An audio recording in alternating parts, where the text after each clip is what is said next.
San Diego, it's time to fire it up. From the beaches to the ballparks, from the Gaslamp to North County, no one knows America's finest city like he does. You can't just punt on a Manny Machado prime use. He's a fourth-generation San Diegan, born and raised in the heart of this community.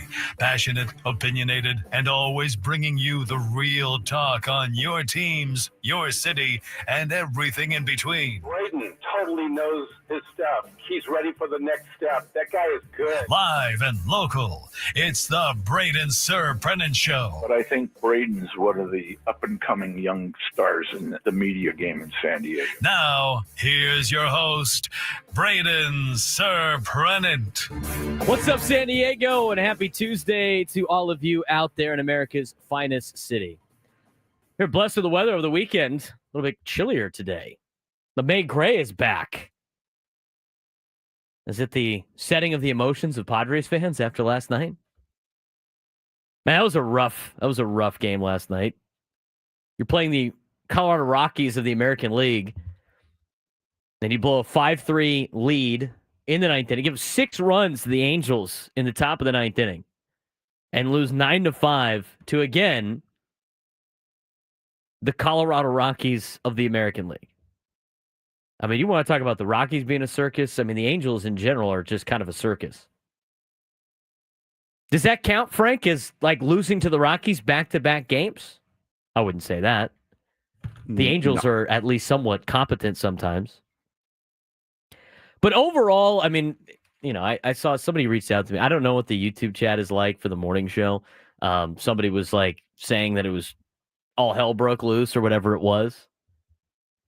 But the reality is, I mean, again, you're going to get a clunker every once in a while. Nothing to overreact about. But at the same time, the bullpen might have a little bit of a problem. I was actually talking about this yesterday with some friends about the bullpen. And we talked about the bullpen in a sense of like, you know what? This is a pretty good bullpen for the road trip. And the bullpen was really, really good until basically the road trip. But at least on the road trip, there was a lot of players that are not necessarily being relied upon to be the shutting of the door, slamming the door, late innings to win ball games. I mean, it was guys like, you know, we've talked about Wandy Peralta yesterday. It's guys like him during the road trip. It's guys like, you know, Adrian Morejon, who had been good, but he's not, you know, even though he's probably closer than Peralta and Matsui and Sean Reynolds and Alec Jacob to being one of the 7, 8, or 9 guys in the Padres organization, he's still not necessarily considered one of those players in the back end of the bullpen. So it was a lot easier to stomach some of the problems of the blowups that the Padres bullpen had against the Yankees and on the road trip. The bullpen has allowed now 29 runs, 28 of them earned, over 15 and a third innings in the past 4 games. All but 3 of the previous 23 runs in this skid had been surrendered by pitchers that the Padres don't generally count on in high leverage situations, like I was just talking about, that Kevin Acee wrote in his recap last night. Then there was last night. And Robert Suárez is their highest leverage reliever. And he had converted all 15 of his save opportunities, allowed 1 run in 17 and 2/3 innings, and walked just 4 of the 61 batters he had faced before Monday. Last night, not so much. Robert Suárez ended up last night walking 4 batters, loading the bases, gave up that 1 knock, and by the time that the Padres took him out, put Alec Jacob in, who was close to potentially getting out of the situation, Alec Jacob ends up giving up a grand slam, and you lose to the Halos in night 1. Now, here's the deal. You look at the bullpen as a whole. And the bullpen as a whole, I still think is okay. I think it's good. I'm not going to say it's okay. I think it's good. I'm not worried about Robert Suárez. I mean, everybody's human. You're going to have bad outings. And sometimes guys can't locate. And that's exactly what Robert Suárez did last night. It's not like he got racked all over the yard. Didn't get help from, his defense. Jake Cronenworth missed that ball. It was a diving play, so it was a base hit. It's not like it was a routine play. Fernando dropped the ball in foul ground. Elias Diaz unable to hang on to the foul tip. I mean, all of those things are not actions or events that you go, I can't believe they made this gigantic error. It's not an excuse for Robert Suárez either. I mean, you got to be able to throw strikes. He just flat out didn't have it last night. You could lay out everything that happened. I mean, this is exactly what happened on the inning that got away from Suárez. He was missing with all three of his pitches. One of the runs of one run of 6 straight balls between his second and third walks. He missed with all 3 in succession. A changeup, a 4-seam fastball, a sinker, a 4-seam, a changeup, and a 4-seam, as laid out by Kevin Acee in his article. He also had the inning get away from him, as mentioned before. Ball that clanged off a glove, and 2 balls that went in and out of gloves. We talked about Luis Renjifo's first runner to reach against Suárez on a single up the middle that bounced off diving Jake Cronenworth. Suárez behind 2-1 to the next bagger, Logan O'Hoppe, lofted a ball down the right field line into the sidewall that went in and then popped out of Fernando Tatis Jr.'s glove. Again, not an easy play, but kind of like Murphy's Law last night. It would be wrong to say that Tatis blew the play. I agree with Kevin Acee. It would. It would also be wrong to say that it was really those are the reasons why Suárez ended up giving up the runs. But after Suárez had issued 2 more walks to load the bases and bring in a run, he blazed the full count fastball to the top of the zone at 99 miles an hour against Yoan Moncada that he tipped, and the ball went in and out of Elias Diaz's glove. As it fell to the ground, Diaz reached for it with his bare hand, and after it hit the dirt, looked up to the sky, knowing that could have potentially got themselves out of a problem. It is impossible, as Kevin Acee alludes to, and I agree with, to blame the catcher for not catching the ball that has been tipped. Still, could have been the third out. Could have been the second out if you assume that Tatis dropping the ball wasn't a play that he could have made or whatever. You just have to understand the perspective. So laying all of that out, you're going to have nights where guys are not on their game. Michael King last night was okay. He wasn't lights out. He was okay. And the Padres had a lot of things working out for them going into the game last night in terms of what their record was at Petco Park, in terms of what Michael King was at Petco Park. I mean, he was almost unhittable. In terms of the Angels don't have a lot of lefties in their lineup in general. And the ones that they had to face Michael King or in the lineup, a team that does not hit the ball very well. And sometimes you go, that's baseball. Now, the bigger issue, I think, has been with a little bit of the rough patch of the bullpen. Now, the Padres bullpen, I'm getting some of these stat lines from Kevin Acee's newsletter. If you haven't subscribed to it, you should. The Padres bullpen had preserved all 22 leads it inherited after the 6th inning through the team's first 34 games. Over the past 5 games in which a reliever has been asked to pitch, the bullpen has blown a lead in the 7th, 8th, or 9th innings. Padres relievers have allowed 29 runs, as mentioned before, 28 earned over 15 1/3 innings in those 5 games. In that time, their collective ERA has ballooned from an MLB leading 1.68 to a 3.25, which now ranks 7th. The conclusion you can make from this is these blow-ups are now not isolated incidents. It is not just Wandy Peralta. Every reliever except Yuki Matsui has been complicit in this kind of stretch in which the bullpen has not been on their game. Although that being said, Jeremiah Estrada's unearned run came after an automatic runner was placed on second in the 10th inning on Wednesday, in which, by the way, the Yankees drove in without getting a hit. So, I mean, Estrada has given up a run in that particular sense, but that's not, I wouldn't really consider that being fair to him. But you look at the Padres relievers since May 6th. Jason Adam has pitched in 2 games. He's gone 2 1/3 innings. He has allowed 2 runs. Jeremiah Estrada has pitched in 2 games.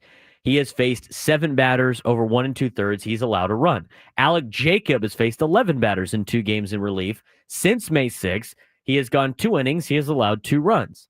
Adrian Morejon, 2 games. He has faced 6 batters in 2/3 of an inning. He's allowed 4 runs. Wandy Peralta, who has played in 3 games since May 6th, has faced 20 batters. He has gone 2 innings. He has allowed 10 runs. Sean Reynolds in 2 games has faced 10 batters in 1 2/3 innings. He has allowed 5 runs. Robert Suárez in 3 games has faced 11 batters, and he has pitched 2 innings in which he has allowed 5 runs. Alec Jacob has inherited 4 runners. He has allowed all 4 runners to score. Wandy Peralta has inherited 4 runners. He has allowed all 4 inherited runners to score. This is a stark difference from what the bullpen was at the beginning of the season. So again, the bullpen, not great over the last couple of weeks, is going through their time of a little bit of a struggle. What good teams do, and what I expect the Padres to do the next 2 days against the Angels,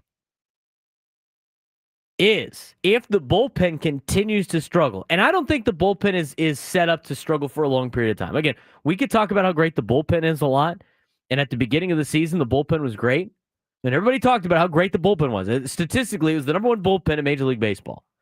Yet they said, this guy sucks, this guy sucks, this guy sucks, and this guy sucks. Well, guess what? That's 4 of your 8 bullpen pieces. If 4 of them suck, is your bullpen really that good? Can't be up and down all the time with the bullpen. I mean, it's going to go through spurts where it's not that great. The starting pitching is going to go through spurts where it's not that great. The offense is going to go through spurts where it's not that great. And guess what? The defense and the base running are going to go through spurts where it's not that great. What good teams do, and as I mentioned before, and what I expect the Padres to do the next couple of days against the Angels, is if the bullpen continues to struggle, the other aspects of the game, of the Padres game, need to step up and take over. We saw that with the bullpen at the beginning of the season. The bullpen did an excellent job of keeping the Padres in games at the beginning of the season. They stepped up. They picked up the offense. They picked up the starting pitching. It is now time for the other aspects of the San Diego Padres to pick up their bullpen. And I expect them to do that. Again, people in the chat are talking about like Robert Suárez this, Robert Suárez that. Guy's trash. Got one bad outing all year. The guy's been perfect. The guy's been ultimately perfect. He goes through spurts where he's not that great. I mean, this is one of his worst outings that he has had since he debuted as a Padre in Arizona a couple of years ago. I think it goes into the fact of, like I said before, you can't spend a lot of money on closers because eventually they're going to have a blow-up time. I mean, how many closers in baseball right now are getting sent down or losing their role? A lot of them. A lot of them.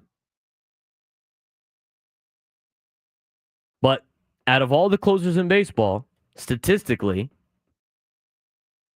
Robert is still one of the best. And if you ask a lot of teams in Major League Baseball, they would take him in a heartbeat. So you're gonna have bad outings. It was a bad outing out of Suárez last night. Got to flush it. Got to move on to the next game. Padres got a game against the Halos again tonight at 6:40. What did Mike Shildt think about the way his guys played in the 9th inning yesterday? We will hear from Mike Shildt when we come back, and we will also talk a little bit more about Jackson Merrill and his insane night he had last night and why he continues to just wow this San Diego Padres team and this Padres fan base. Braden Surprenant Show off and running on a Tuesday on San Diego's #1 sports station, 97.3 The Fan.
Padres fans. Well, I don't even think they're Padres fans, dude. The people on YouTube are hilarious.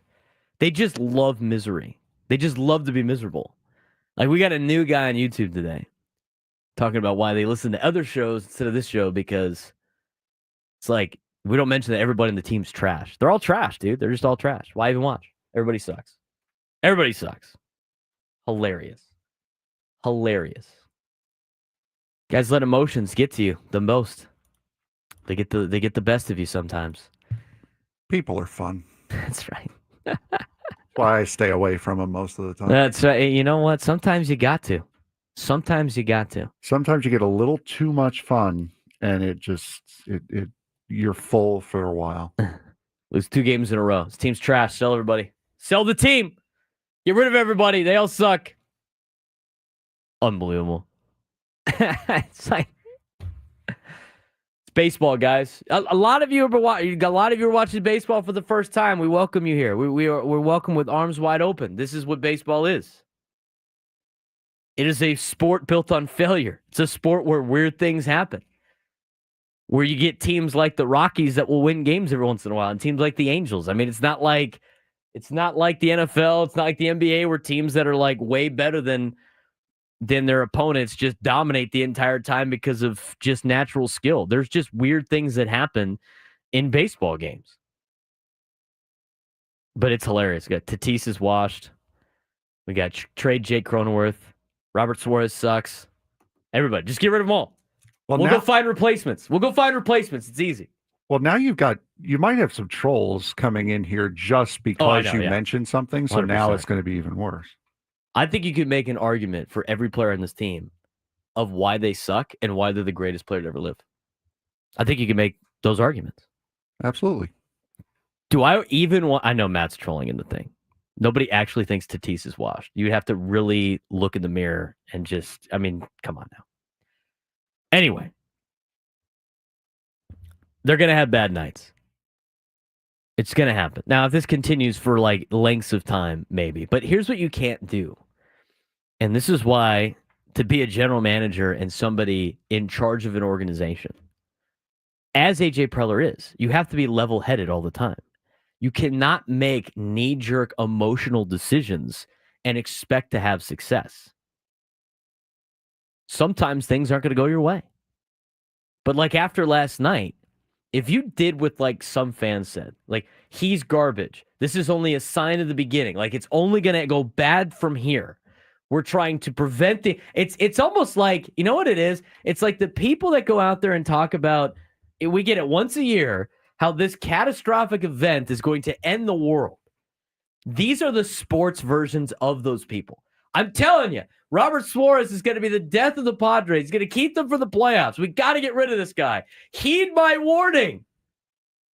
If you were to go on and like actually run a ball club like that, and you just you would get fired within like the first 30 days because everybody would have been shipped off. Teams like the Cardinals and the Dodgers and like the usual teams that are well-run organizations would be feasting. They'd be circling the waters. If you were to flat out say, like, if AJ Preller was like, you know what? We listen to our fans. We agree. Robert Suárez is washed. He can't do it anymore. We're open for business. He'd get 29 phone calls. 28, because the Rockies don't want to win. 28 phone calls. Immediately. And then you ship him off. Then who's the new closer? It's like, it's just, I don't even know why I'm entertaining this. I just think I think you find it's funny. And again, I mean, we're very level-headed here on this show. It's very much in the middle. You're going to win 50 games. You're going to lose 50 games. And then what you do in the next 60 is going to determine whether or not you're a playoff team or you're not. And so far, the Padres are looking like they're going to be a playoff team. They're going to drop some of these games. Now, if they get swept by the Angels at home, by the way, like they did last year, maybe it's the Angels. Padres haven't beat the Angels in 4 straight games. Minimum. So maybe it's the Angels. Bad luck. I saw the fans last night. Angels got a 2-0 lead. This is the best. I love this. I love watching this. There's a Facebook page that's going to make anybody under the age of basically 45 years old cringe when I say Facebook sports page. I am on a Padres Facebook fan page just to read insane comments. It's like, now, not a lot of people in San Diego get this experience. It's not a very much not a college town, right? Like in terms of like college sports, it's like the message board people. They are just nonstop entertainment. Last night, Angels take a 2-0 lead. Immediate. Padres can't beat American League teams. We can't do it. We can't do it. It's too much. Can't do it. I always have to ask the question. I'm like, why do you guys watch? I mean, like, why do you just love inflicting pain on yourself? Like, viewing things this negatively is so fun. It's just funny to me. The college football scene's worse, dude. I mean, it's just way worse. I see the Reddit pages too. I mean, sometimes you just read some of the comments. You're just like, oh my God. Oh my God. What are we doing? What are we doing? What are we even talking about? Oh, man. And the thing is, it's like, and this is how this show's going to work the entire, this because I've been doing this now in some capacity, whether it's pre and post game show, whether it's producing the midday show, now hosting the midday show. If you stay in the middle, you are either a shill or you're negative. There's no in between. You're going to stay in the exact middle the entire time. Just be like, look, it's never as good as you think, and it's never as bad as you think. You're a shill for the Padres. They pay your checks. Stop defending them. You guys are all way too positive. You're in your echo chamber. All right? Padres go to winning streak, but there's some underlying conditions they're a little concerned about. Why are you being negative? You always crap on the Padres. This is BS. Why do you hate the Padres so much? So funny, dude. It's so funny. Okay, I'm just in the middle. Last night, bullpen as a whole, slightly concerned. Not overly concerned, slightly concerned. Robert Suárez, not concerned at all. He's going to have a bad day. He's going to have one bad outing. If he continued this stretch, it'd be like Hall of Fame level of a year. All the best closers give up leads. I mean, last night was mostly walks. That is a fixable problem. That is a fixable problem. It could have been way worse. But again, it is what it is. There's going to be people that troll all the time. But that's, it's funny. I find it funny. We got to get this guy off the team. This guy sucks. Get rid of him. In like 2 weeks, they'll be saying we got to extend Robert Suárez. I've already flat out said it. Do not give that guy any more money. Let him walk at the end of the year. He's going to cost you too much money. It's a luxury you can't afford. And near the end of the year, here's what it's going to be. It's going to be like, I can't believe we didn't extend Robert Suárez. It was funny. Last night, we had, we just shout out to one of our listeners, Justin, who I had him fill in on my team. He knows a couple guys from my softball team, and he brought this point up last night. I thought it was so funny. The first stint of Jerickson Profar, like, there was multiple times during that stint, people wanted him off the team and like, I can't believe this guy's employed by the Padres. This guy's a bum. And then he leaves and everybody goes, I can't believe we let that guy walk. Then he comes back, does well, and he let him leave again. And you're like, I can't believe we let this guy leave. It's just so like, you know what we like to call these people? You know what we like to call these people? They're saying fair weather. That's not the correct term. That is not the correct term. Ryan Leaf came up with this term, and I use it to this day. And Ryan Leaf was talking about this term with College Game Day, and it's a hot take. I mean, they were disrespecting his Cougs. Disrespecting the Cougs. You were called a windsock. Don't be a windsock. A windsock is, I'm going to say whatever which way the wind is blowing because I don't have an opinion on anything. I just want to sample. Oh, that's what the general public thinks? That's what my opinion's going to be. Don't be a windsock when things are bad. It's all terrible. It's terrible. Windsock. Don't be a windsock. Don't be a windsock. That's all I got to say. Before you start complaining about certain things you don't need to complain about, don't be a windsock. Now, most of this doesn't even have to do with like our listeners driving around. It's mostly the YouTube chat, which is kind of funny. And they're now feasting on each other, calling each other windsocks. Don't be a windsock. Was last night great? No, it wasn't. It wasn't great. Wasn't a great outcome. Not great, Bob. Losing to the Angels, blowing a 5-3 lead, not great. Bullpen has not been good since May 6th. Am I ready to ship everybody off to try to find somebody else? No, because I don't have that ability. We mentioned on the roundtable last week, this is not a Padres fan thing. This is everybody. This is everybody's fans. Everybody's fans. This is what fans do. This is what we do as fans. Overreact. My biggest thing with fans in general is the fact that we think you can go get a perfect roster, which doesn't exist. So, like, okay, if you want to, I don't even want to go down the path of, like, if you want to go through and start chopping guys off the team after 2 losses. I mean, where was it? We didn't have this energy on Saturday night, Frank. Was there energy like this on Saturday night? Certainly was not. They won 21-0. Teams go to the World Series. They lose to Colorado and the Angels 2 days back-to-back in the middle of May. Insane. Prolific nose, dude. 96 wins. It's gonna happen. They're gonna go on some bad stretches. They're gonna go on some good stretches.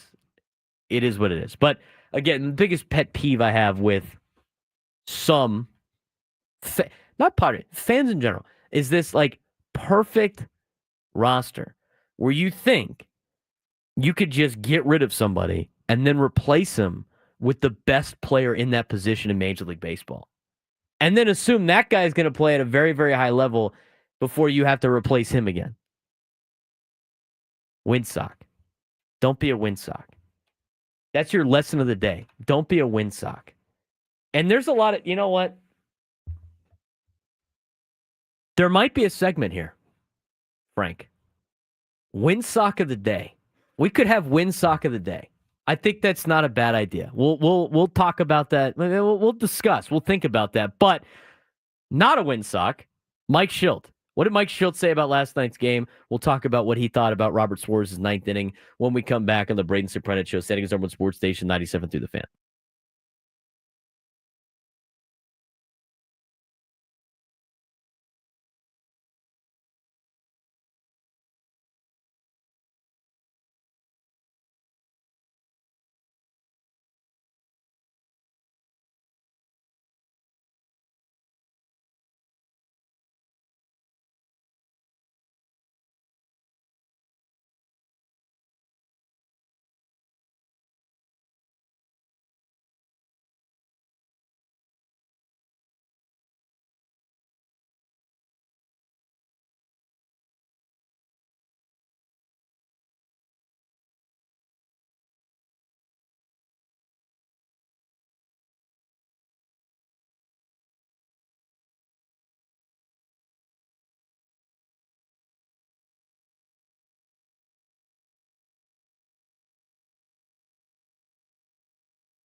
10:39. Can't just all get along. We were warned about this, Frank. We were warned about this. We were 100% given a heads up that this was going to be the case today. Man, last night, playing softball, and at one point, I was playing in the 10 o'clock game. So they played at 9 and 10, and during the 10 o'clock game, obviously the Padres game's already over. And I got somebody asked me on the team, what kind of phone calls do you think you're going to get tomorrow?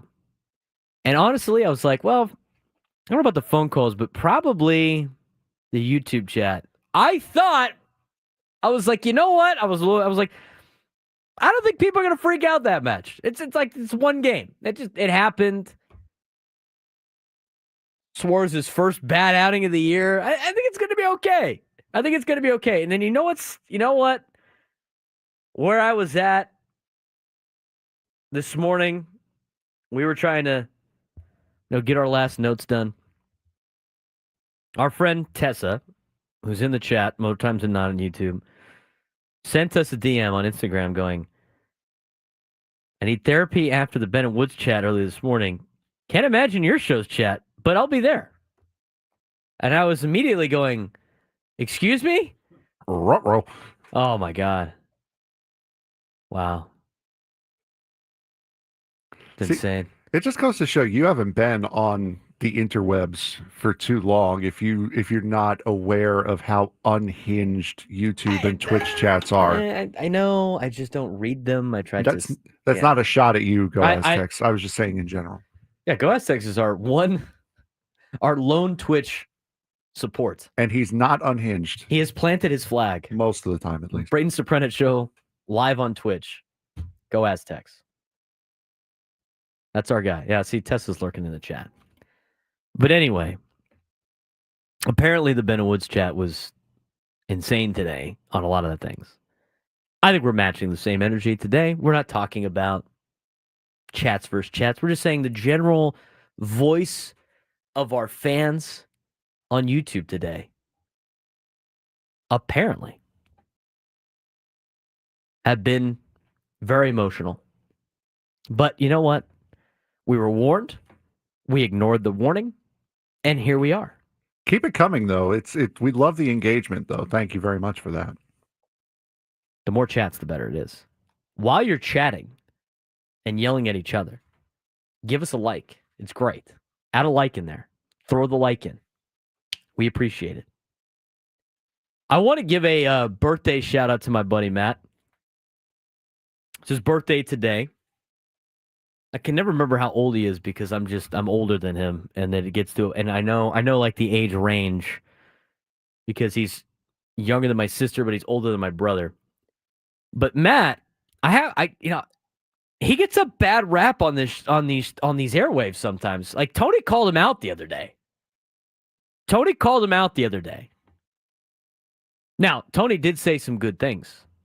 Or some things that were true. Like Matt's not the best talker in the world. And Tony mentioned that. And so like he knows Tony from the gym. And he loves to get under Tony's skin sometimes. But here's how it worked. Like Tony last night when I was driving home from the media availability at Petco Park was just dogging the Cowboys. That's insane. That's deep down. That is deep down directed at Matt. Because he's the Cowboys fan. And Tony continually rips Matt on anything Cowboys, sends him all the memes and everything like that. But now in return, Matt responds with all the Lakers hatred all the time. I mean, he's constantly barking at Tony with the Lakers smack talk. But now it doesn't hit as much. He's got to work on that. Now, on this show, in this time slot, last year, he was the guy that was like 0 for 13 at Padres games, in which Nate Taylor would be on him. Every time the Padres lost, he'd be like, mad at the game last night? No, he was not. He has now flipped the script. He has flipped it. He has flipped the script. He is now probably a good luck charm for the Padres. He's got a good record this year. A lot better than last year. But last year, he flipped it second half and actually was at the playoff games that the Padres won at Petco Park. Matt will be at the game tonight for his birthday. I will be there.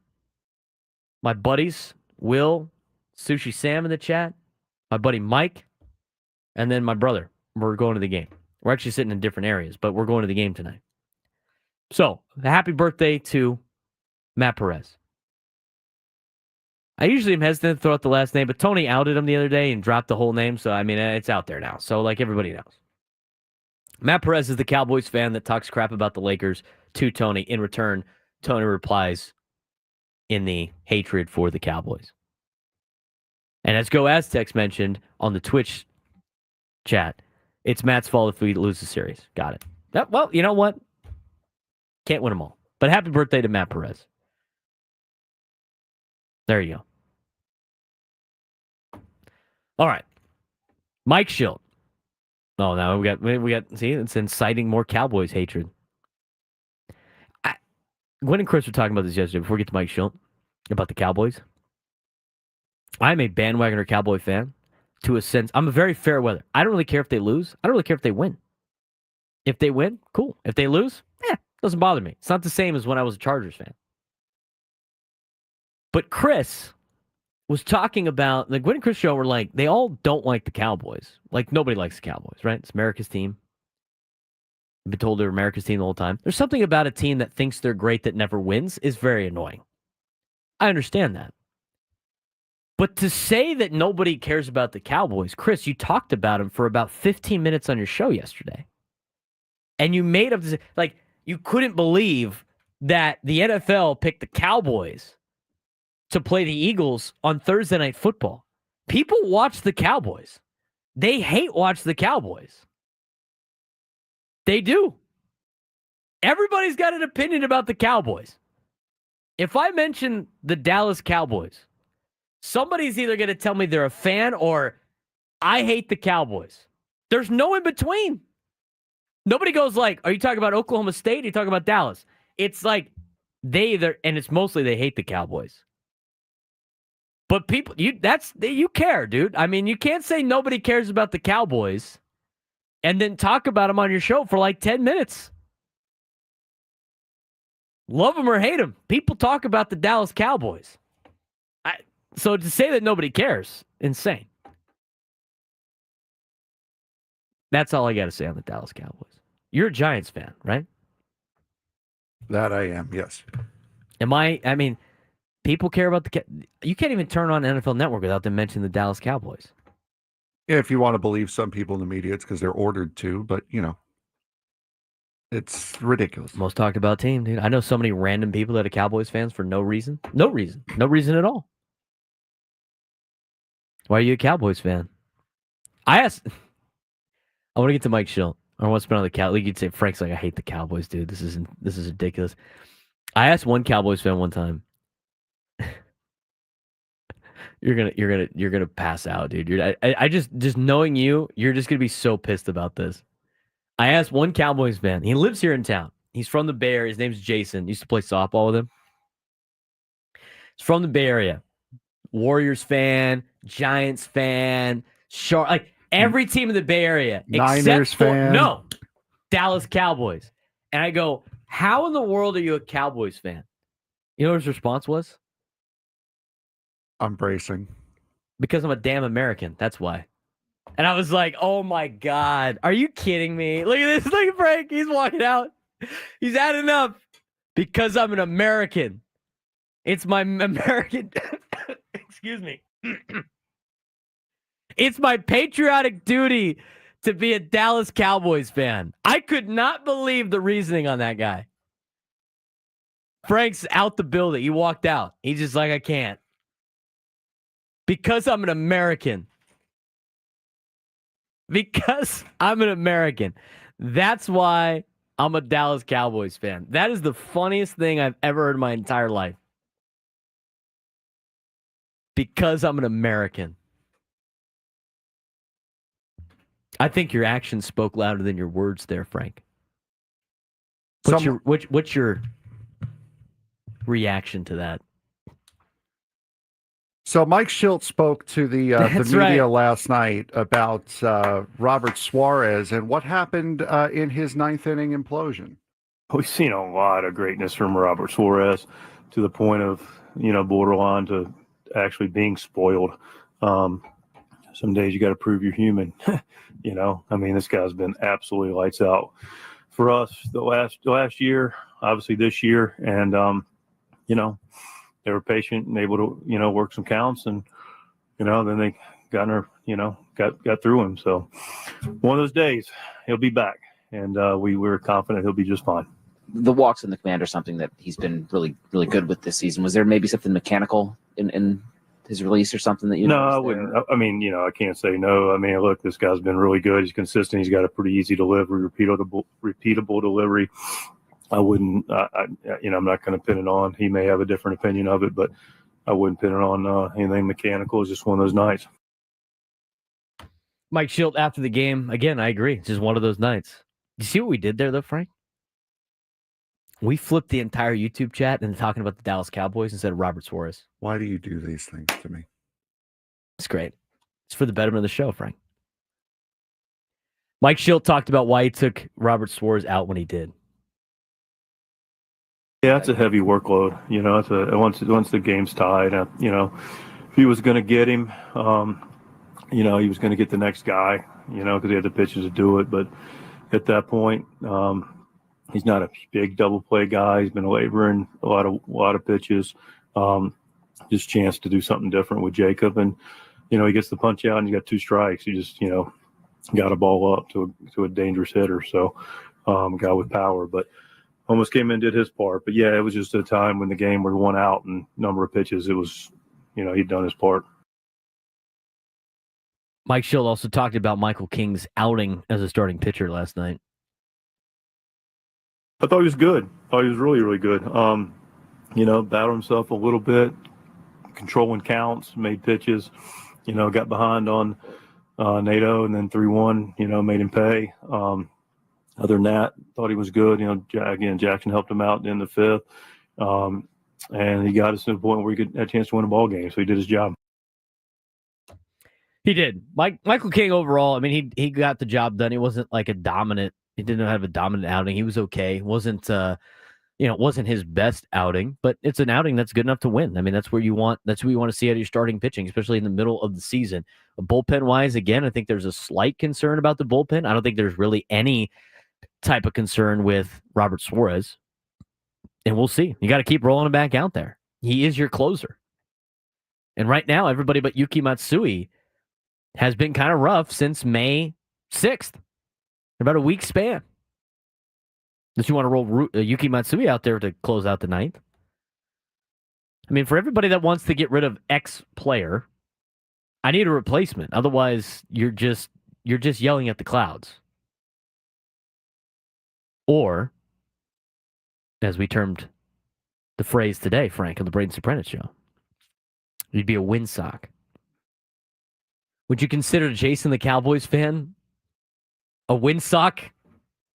Because I'm a damn American. That's why. I'm gonna avoid that, but I did see in the chat Matt Mathias saying, "Plot twist, Braden, you are the windsock today." Because I mentioned the Cowboys.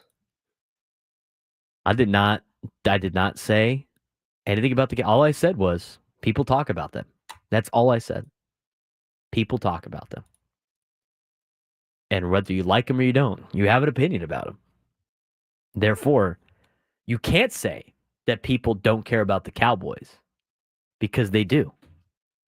And as mentioned before, Tony, Chris, and Scraby will be doing what on that Thursday on the first game of the. They will be watching it, regardless. I can think of a lot of other Thursday night games that are way worse, like Jags Titans week 18, week 13. I got enough on that in the sports thread.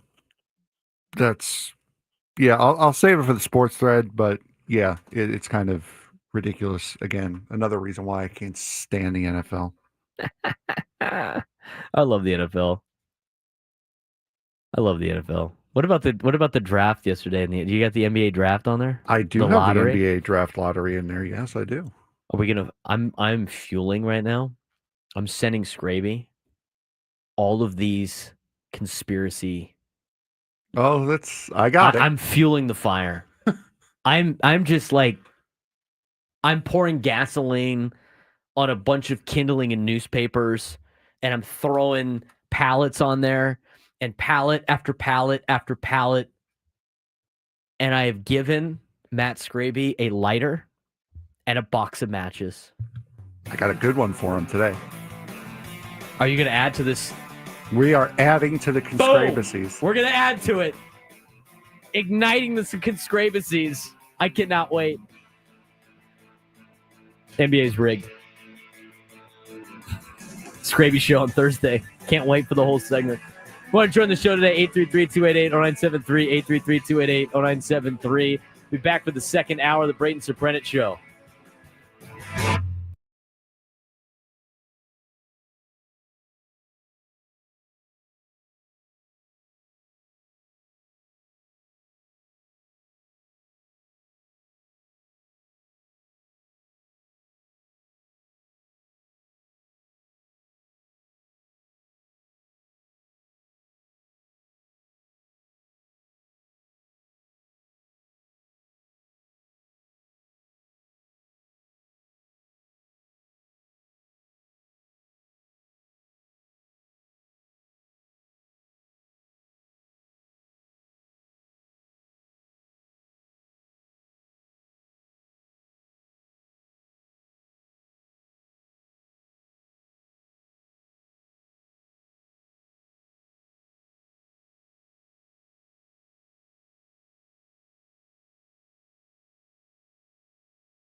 11 o'clock on the Braden Surprenant show. Here comes the Xander hate now. I love this. It's every time the Padres lose, it turns into like, let's go destroy the most hated Padre on the team. Should we, Frank? We got a pretty big fire in front of us right now. Should we ignite it more by showing them the comparison that I showed you last night? You know what? Maybe later in the show? Yeah, why not? Because we've gone this far with it. We may as well keep going. The comparison between two Padres players compared at their same age as Padres? Oh man, this they would not be able to handle it. Sushi Sam with the Australian gnar. It's hilarious. I'm curious, like, so if I was going to, let me ask you this question. If I'm going to compare two Padres players, two players that play for the Padres, would you compare them straight up just in their Padres careers, or would you compare them to their same, what they were at their same age? It depends. Are they two career Padres or no? No. They're two guys. Well, one of them is a career Padre. The other one is not a career Padre. In fact, had a better career somewhere else. But both of these players played for the Padres at the same ages. I'd say same age. Let's say same age. Yeah, I'd say same age. Like, is Jake Cronenworth better than Robinson Cano? No. Career-wise? Oh, not even close. No. Is 26-year-old Jake Cronenworth better than 40-year-old Robinson Cano? No. Absolutely not. 26-year-old Jake Cronenworth better than 40-year-old Robinson Cano? Yes. I would. Yes. Yes. My bad. Yes. Spaced out. Right? Yes. I thought you meant career-wise. My bad. Yeah. So, like, obviously, like, the younger player is always going to be better. If you took the prime year of a player and compared it to the aging part of a guy's career, is that a fair comparison? I would say no. No, I would say no. I agree. We're going to get into this a little bit later. But if you're going to compare two players that played for the Padres at different parts in their careers, if you were to compare those players, is it fair to compare them in terms of their ages? Like, this is the years when they were 28 to 31. This is the years when this guy was 28 to 31, both on the Padres. I think that'd be a fair comparison, would it not? Yeah, prime years, I would say it's a fair comparison, yeah. How about if they're making the exact same amount of money per year? Is that even more of a fair comparison? I would say so, because that would mean they're fairly equal in value, I would say. So coming up at, what time do you want to do this? 11:15? Yeah, sure, because I don't see why our... Or do you want to save it, for 12:15? I'm going to, at some point in time today, I'm going to let Frank decide when he wants to do it.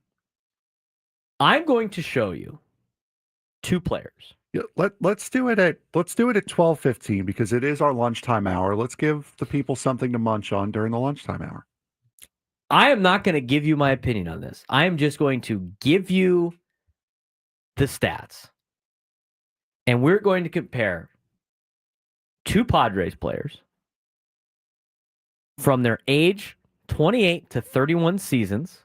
Now, that being said, one of the 31-year-old seasons is not completed yet. He just started it. 28 to 31 year seasons. And all as Padres. So two players, both played for the Padres, age 28 to 31 seasons in a Padres uniform, both making the same amount of money. You're going to tell me who's better. And I'm just going to give you the numbers. I'm not going to tell you the names are. All it's going to do is show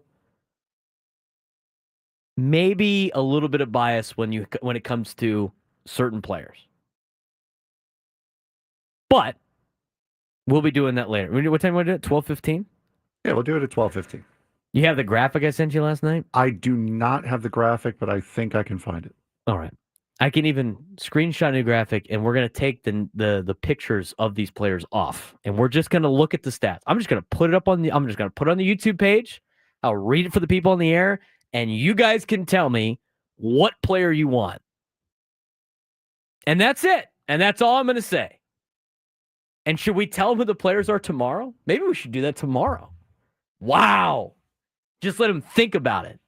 It's a dead Wednesday when we're leaving cliffhangers.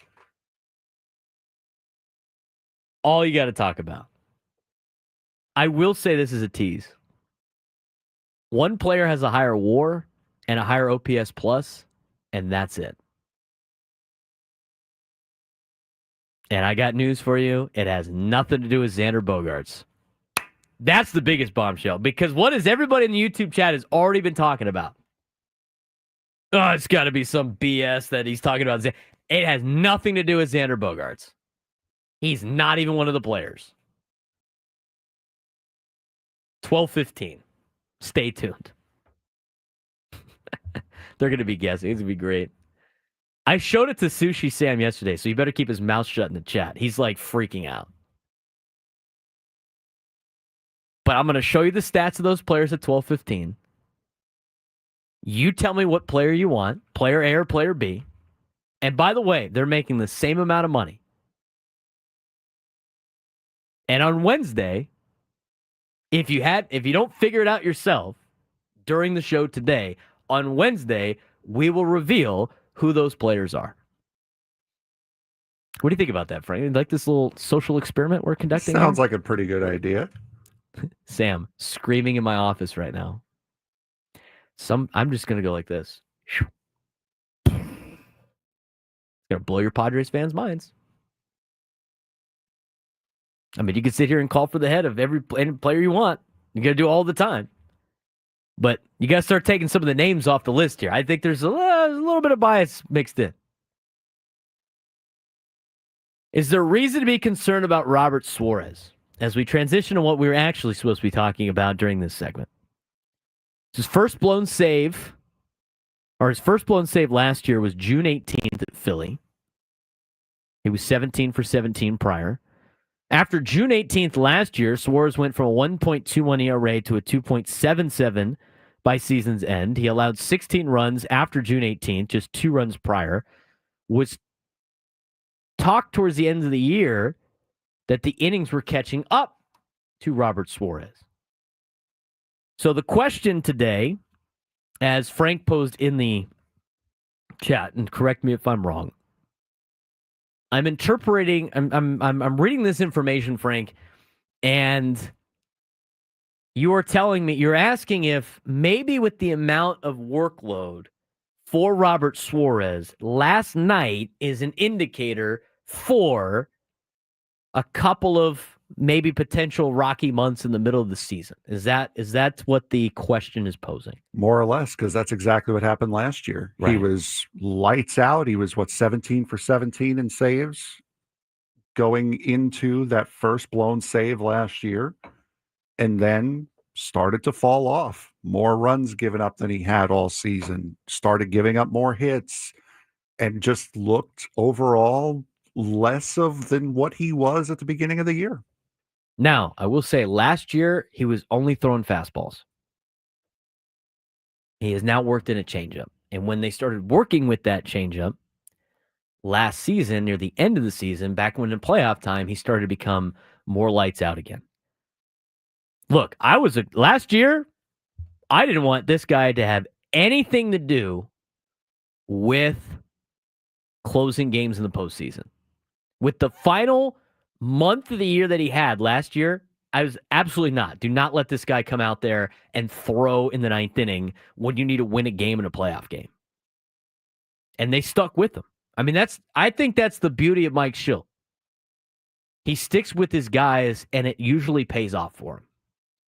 And when you have that confidence as a manager in your team is going to give you everything they got.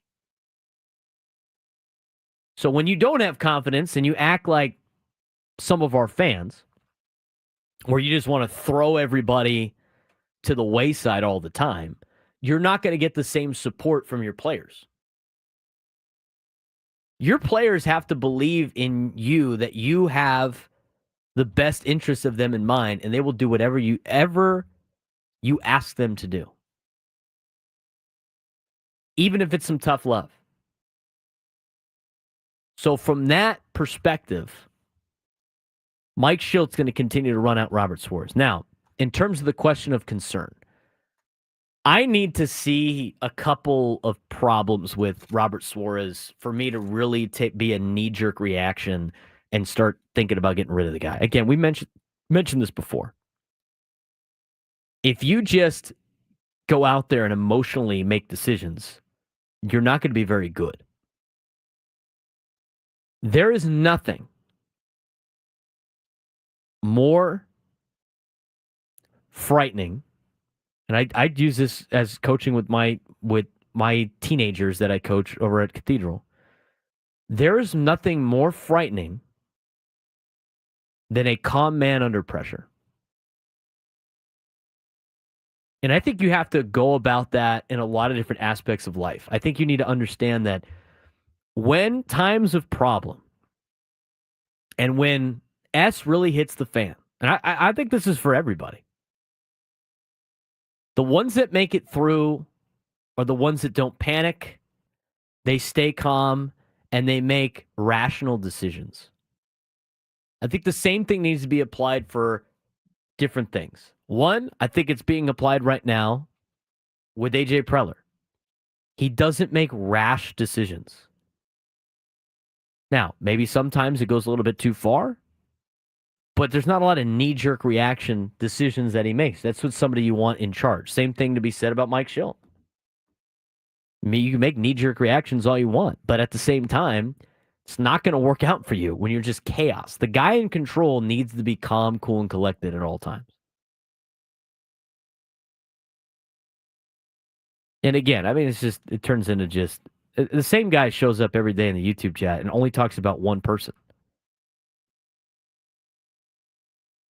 But at the same time, it's like, if you want to make these knee-jerk reactions and freak out and treat every game like it's an NFL game, you're going to have a really lousy team. So you have to stick through with some of these guys when they go through hard times, they go through hardships, and you got to let them make calm decisions. And that's what Mike Shildt's doing.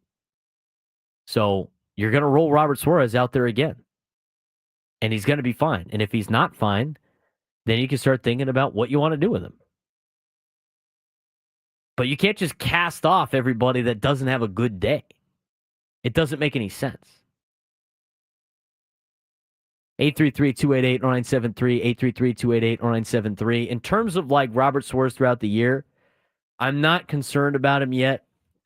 I think his use of a changeup is going to be effective for him.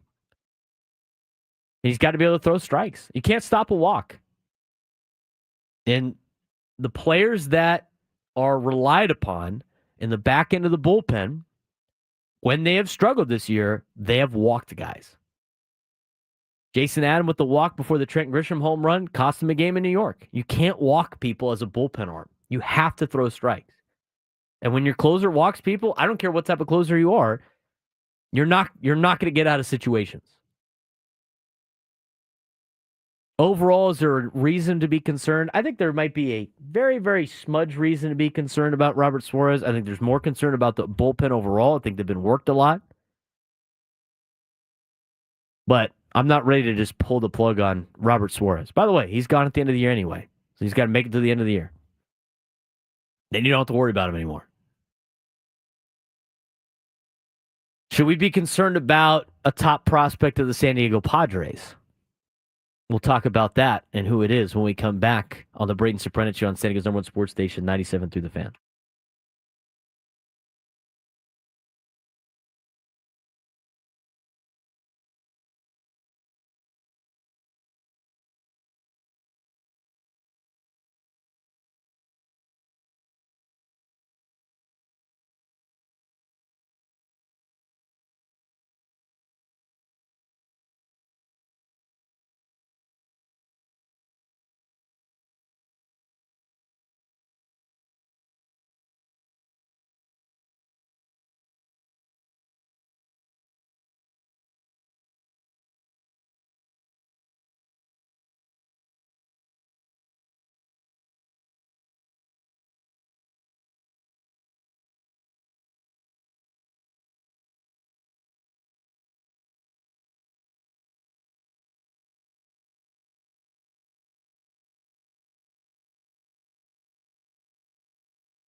Man, oh man, oh man, do we got the Win Sox out today in the YouTube chat. I was naive. I agree. I thought after Saturday's win, people would just be like, it's okay. But it's very apparent that every loss is going to be like this. Every loss is going to be like this. It's just going to be like nonstop. These guys all suck. It's hilarious. Can't believe it. Can't believe it. But anyway, the chat is now fighting with themselves. I will let them do that. I haven't even been the biggest Xander apologist in the last 2 weeks. It's Chris Ella. It's Chris. You got problems? Take it up with Chris. Chris is the one actively defending the guy now. I'm just like, hey, he's not as bad as what you make him out to be. Just like a player we might be talking about tomorrow on the Super Tees. Go Aztecs from Twitch. Imagine a 5-game losing streak. Might burn down Petco. It might. All right. Here's something that will really incite the chat. You ready for this? Where's I need money? I need money. Get ready. We're going to go to the phones. Kevin in Chula Vista wants to weigh in. Back-to-back days for Kevin. Kevin, what's going on? Well, I just think we need to resolve the pizza issue, if you ask me. True. I'm not worried about Robert Suárez. I'm worried about pizza. Hey, you know what? This is great. I like this. This little change in Kevin has been great. I really appreciate that. What's our we'll talk about the pizza thing maybe another day. What do you got for me today? Well, anyway, hey, listen, first of all, what game are we in the season here? I mean, I hate to minimize the impact of the loss. It was rotten to watch. I think everybody agrees. But on the other hand, we're at the dance now, and you got to go with who brung you. And this is what we got. And I would love for all of these geniuses out there that, and I would still recommend, Braden, that you just disconnect the chat. I mean, these people need to get a life. And if they can't call into the show, which is a wonderful show that you got, and string together a cogent argument, then let's ignore all this. So here's the question. Who are you going to trade at this point, and what are you going to get back? And I've heard radio personalities in sports here in San Diego. They're saying, oh, AJ's going to work the phones, and AJ's going to do this, and AJ's going to do that. And there's no answer in return as to, okay, brilliant, what are you going to trade? Because pretty much the cupboard is bare for the most part in terms of getting anybody of substantial impact back at this point. Correct me if I'm wrong. I don't know. And Kevin, I appreciate the phone call. I think it's just a lot of things. I think Padres fans in the last couple of years have been trained that we can completely redo the roster at a trade deadline because it's been done so many times before. And that's just going to be the recipe every single year. Well, if anybody that's not very good, we'll just trade them away. And then we're going to get all the best players back in return. It doesn't work like that. It goes back to the whole perfect roster thing. And again, the thing with Xander Bogaerts that I've mentioned before, I'm going to continue to mention it. As we talked about in the first hour, things are not always as good as they appear, and they're not always as bad as they appear. He is not as bad as what people want to make him out to be. He is what he is. But sitting here and bitching and moaning about it's not going to do anything. All you're going to do is complain. And to sit there and say they could have had X, Y, Z, well, guess what, dude? They don't. And unless you got a DeLorean sitting in your front yard, you're not going to go back in time and fix any of those problems. This is the team you have. You either support it or you don't. And yelling that a guy is stealing money from an organization because he's not living up to your expectations is not accomplishing anything. All you're doing is being a bitching and a moaning complainer. Go complain somewhere else. I mean, you're just yelling at the sky right now. They ain't going to do anything about him. They ain't trading him. He's on the team. And the only way off the team is by eating $25 million a year, which will hamper your roster construction for the next 10 years. So, yeah, if you want to emotionally get rid of a guy because it upsets you that he wears a Padres uniform, go ahead and scream to the heavens. But nobody's going to listen to you. You're just yelling. And there's really no point in yelling about certain players. You have your team. This is your team. This is what the organization spent money on. They're not changing it. And if they change it, it's at the margins. They're not just going to eat $25 million a year. I mean, what are you doing all day? We got one guy in the chat. Literally, all he does is come in and complain about one player, and it's every day. It's just insufferable. If he brought anything else to the table, I would appreciate it. I mean, it's literally just, this guy sucks. All right, cool. What are you going to do about it? What are you going to do about it? Nothing. You're not going to do jack S. You're not going to do anything about it. You have no control to do anything about it. You're just complaining. Go ahead and complain. Nobody's listening to you. Move on to the next guy. I mean, it's just continue to do what you do, I guess. Just keep yelling to the heavens. But again, it's more than just that. It's never as good as you think. It's never as bad as you think. All I'm trying to do on the perspective thing. But the perfect roster is never going to be whatever. 833-288-0973. 833-288-0973. Neil in San Carlos, you're on the Braden Surprenant Show. What's going on? I'm doing great, Braden. Thanks for taking my call. What do you got for me today? Well, I think that the team's in a great spot. I mean, our bullpen was kicking butt in the beginning of the year. I know we weren't going to stick at a 1.93. It was going to come back to the law of averages, and we'd eventually be top 10.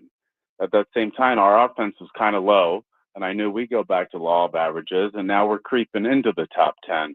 But I think that we do need to make a target for a trade, and that's obviously an upgrade at left field.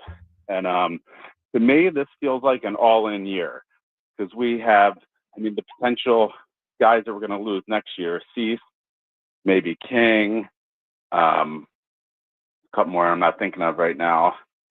But this feels like an all-in year, and since, the cupboard is kind of bare, I think AJ might have to trade Salas. I know DeVries is untouchable, but Salas might have to be on the table to get us something back to upgrade at left field, possibly an upgrade for the bench, possibly a right-handed DH to platoon with Shildt. But we kind of need to go in on all in this year because it feels like our window's wide open. And, Salas might never even come to the major league. Bad timing to trade him maybe because they just said he's hurt for 2 months, but I think that might be the only move that AJ can make. What are your thoughts?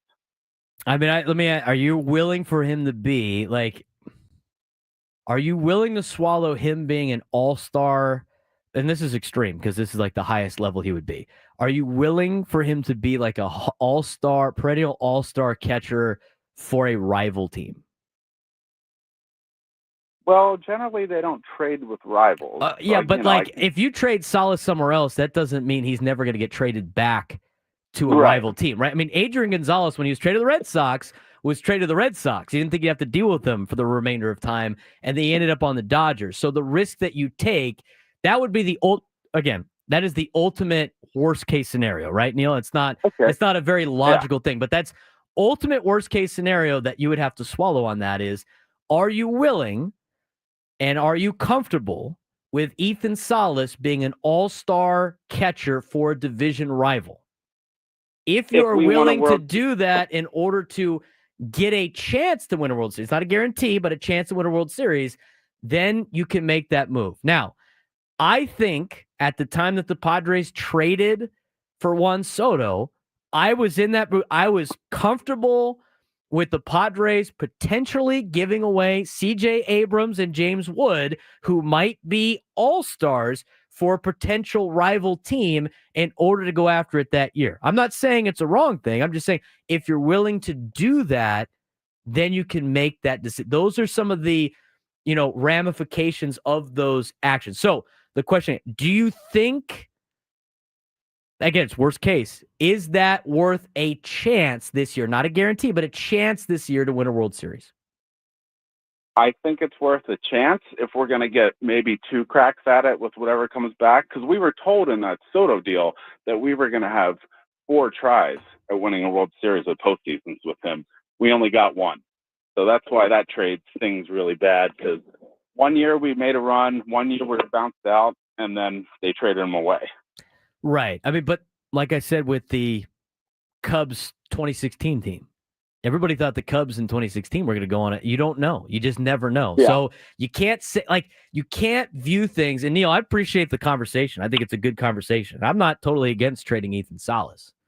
But when you think about some of these options, you have to sit there and go, am I willing to have this particular prospect turn into a perennial all-star for a rival team? If you're willing to do that for a chance at a World Series, you make that decision. If you're not willing to do that, then you don't make that decision. So again, like those are the thought process that you have to think about when you're making these decisions. Because here's what happens all the time. You know, a couple of years ago, most Padres fans were willing to trade for Juan Soto, and they're like, who knows what this guy's potentially going to be with an Abrams, with the Wood, with everything like that. And then when you get to this point now, it's, why did we trade for this guy? I can't believe it. We should have kept. You can't view things in hindsight. And that's what we do as fans all the time. Everything's hindsight. It's easy in hindsight. But when I'm talking about, you got to think about the decisions when they are happening.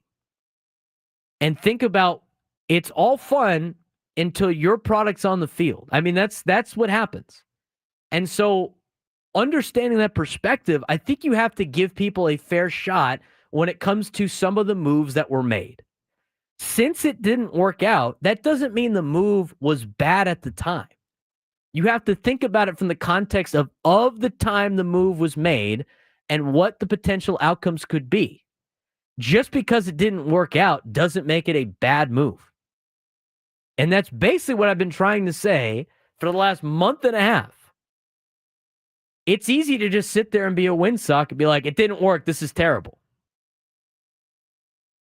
Give some of these guys the perspective and the understanding before you just start willy-nilly throwing out all these trades and everything. That's not a Neil. I mean, that was a great phone call. But the same thing, I mean, how many times, and Adam put in the chat, how many times we have to talk about the Will Myers Trey Turner trade? You don't know what these guys are going to be. There's risk involved, and sometimes you lose. AJ Preller has won on moves, and he's lost on moves. But to just call out the negatives and not understand some of the positives, it's just not even fair. It's not a fair conversation in which I throw in some of the talk that, you know, some of these, it's just preconceived notion. You have something set in mind, and you're trying to find your way to finagle it to your opinion, which is fine. We accept all opinions here on the show. But my thing is, have some perspective on the situation when it was at hand. And if you're not going to get that perspective, then I don't really want to listen to the hindsight moves that could have been made. 833-288-0973, 833-288-0973. Angels are in town. Bill Shaikin is in town. He's a national baseball writer for the LA Times. Lots to talk about with the Angels and the Padres, as well as potential the Angels and the new stadium. That's been a fiasco. We'll talk about it with Bill Shaikin when we come back on the Braden Surprenant Show, San Diego's #1 sports station, 97.3 The Fan.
11:39 on a Tuesday. The pitchforks and the torches are out after one loss to the Los Angeles Angels last night. And to talk a little bit more about last night's game, but also a couple things throughout Southern California baseball. He writes for the Los Angeles Times. National baseball writer Bill Shaikin joins the Braden Surprenant show. Bill, what's going on? How's your Tuesday going? It's going well. How's yours going? Going well. For considering the circumstances of Padres fans being upset after last night's loss in the last inning.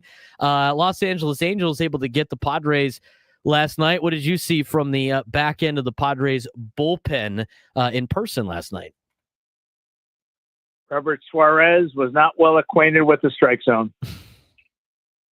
That's exactly right, Bill. Talking about this Angels club, and kind of one of the real reasons I wanted to bring you on today and talk a little bit about baseball, but you have been covering the Angels and Anaheim and staying in Anaheim and trying to build a new stadium and the city of Anaheim wanting the Angels to change their name back and Artie Moreno not wanting to do that. I mean, there's a lot to unpack with the Angels and their stadium problems in Southern California. The Dodgers and the Padres near the top of Major League Baseball right now. The Giants are having a good year. Even the Athletics, even though they're in Sacramento, having a good year. And then you have the Los Angeles Angels with a lot of problems, starting with their stadium issue. You wrote an article about kind of them wanting to figure out some inspiration from San Diego. But what is the latest on the Angels, their stadium, and the negotiations between the city and Artie Moreno? There was a deal in place about 5 years ago where the Angels were going to take over the stadium. So now it's owned by the city. The Angels would take that over. They would also take over the parking lots around the stadium, because if you've ever been to a game at Angel Stadium, it's just like it has been since the stadium opened in the 1960s. You drive in, you go to the game, you drive out and go home. So what people like, for example, is what happens around Petco. There are things to do around the ballpark, places to go. Maybe you want to get something to eat or have a drink, stay around, just enjoy the atmosphere. The Angels had a proposal to put a ballpark village on top of those parking lots where you'd have all those amenities. They agreed with the city. Unfortunately, I think for everybody involved, except the former mayor of Anaheim, he was found to be at the center of a public corruption investigation. So it isn't every day when the FBI derails a stadium deal, but they found out about it. He had told people in recorded conversations that if he rammed this deal through, he was going to get $1 million or try to get $1 million in campaign contributions from the Angels. The city council in Anaheim ran as fast as they could to get out of that deal, which they did. Time has passed now. And so the city would like to have another round of negotiations to see what can be done on the property. The Angels so far are pretty cool to that. Talking with Bill Shaikin, California Sports Writer of the Year honoree, baseball and business writer for the LA Times, talking a little business in Southern California with the Angels. I know Anaheim, had their kind of new deal with the Anaheim Ducks are kind of renovating their area. I know there was in the past of a potential joint conglomeration between them and the Angels. Is this the next step for Anaheim right now, or at least for the Angels, I should say, in trying to find their own way after the Ducks were able to kind of pull off their own thing? Well, I'm not sure how that's going to play out. The Ducks construction is well underway, and starting next year, you'll be able to see the fruits of that. They're going to open some new parking garages because they're building atop what were the parking lots around Honda Center. They're building performance venues. They're going to have places to eat and drink and all that good stuff around the arena, kind of like you have around Petco. But whether that impacts the Angels, I don't know, other than the fact that for anybody who's been there, the Honda Center and Angel Stadium are practically across the street if you go under the freeway. So people who might have gone to spend money buying dinners and drinks and gear from the Angels on what was going to be their development, now that that's not happening, they might walk across the street before the game and spend their money with the Ducks and then go back and watch a baseball game. What exactly, Bill, because the Angels are kind of looking at San Diego, and you've kind of mentioned this, but what exactly were they looking for in terms of what Petco Park can potentially bring to them? Are they thinking more of the surrounding area and recreating what downtown has, or is it more of the stadium itself? Well, I don't want to speak for the Angels. I came down to Petco last night because, as the people who were at the game last night heard, there were quite a few Angel fans down there. And so I wanted to ask them, hey, what do you like about this place? And if the Angels do something, what should they borrow from Petco? What the Angels had in mind when they did their last plan was, again, the kind of ballpark village that you see around so many stadiums now around America. If you're just coming in for the day, it could be somewhere to go get a meal before the game or stay late and, not have to fight traffic right away. But they were also going to have a big residential component. So it really was going to be like a little neighborhood around the ballpark. So sometimes you come around that organically, like, say, Wrigley Park, and sometimes you just build it like, the Padres did with all the condos that sprung up around Petco, and the Angels were trying to do something like that. So I imagine if there are going to be negotiations about what to do around Angel Stadium, there'll certainly be a housing component, and I'm sure a neighborhood component as well. Los Angeles Times writer Bill Shaikin joining us on the Braden Surprenant show. I know there was a little bit of talks, and I think maybe I either read it in a story from you or maybe somebody else about the Angels and the city of Anaheim in part of the deals. Anaheim trying to get the Angels to change their name back to Anaheim. They like being called the LA Angels. I mean, better than anybody else about Southern California baseball. Can the Angels really woo any fans up in Los Angeles as they sit in the Dodgers shadow? I mean, San Diego's its own entity. Anaheim's kind of stuck in between. How much are they having any success with that as being called the LA Angels, or is it seem to be kind of a stubbornness from their owner?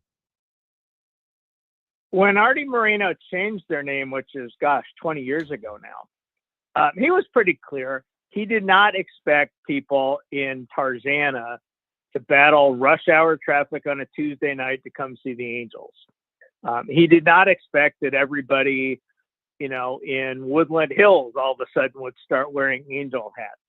But what he saw was a metropolitan area of 20 million people in the 5 Southern California counties.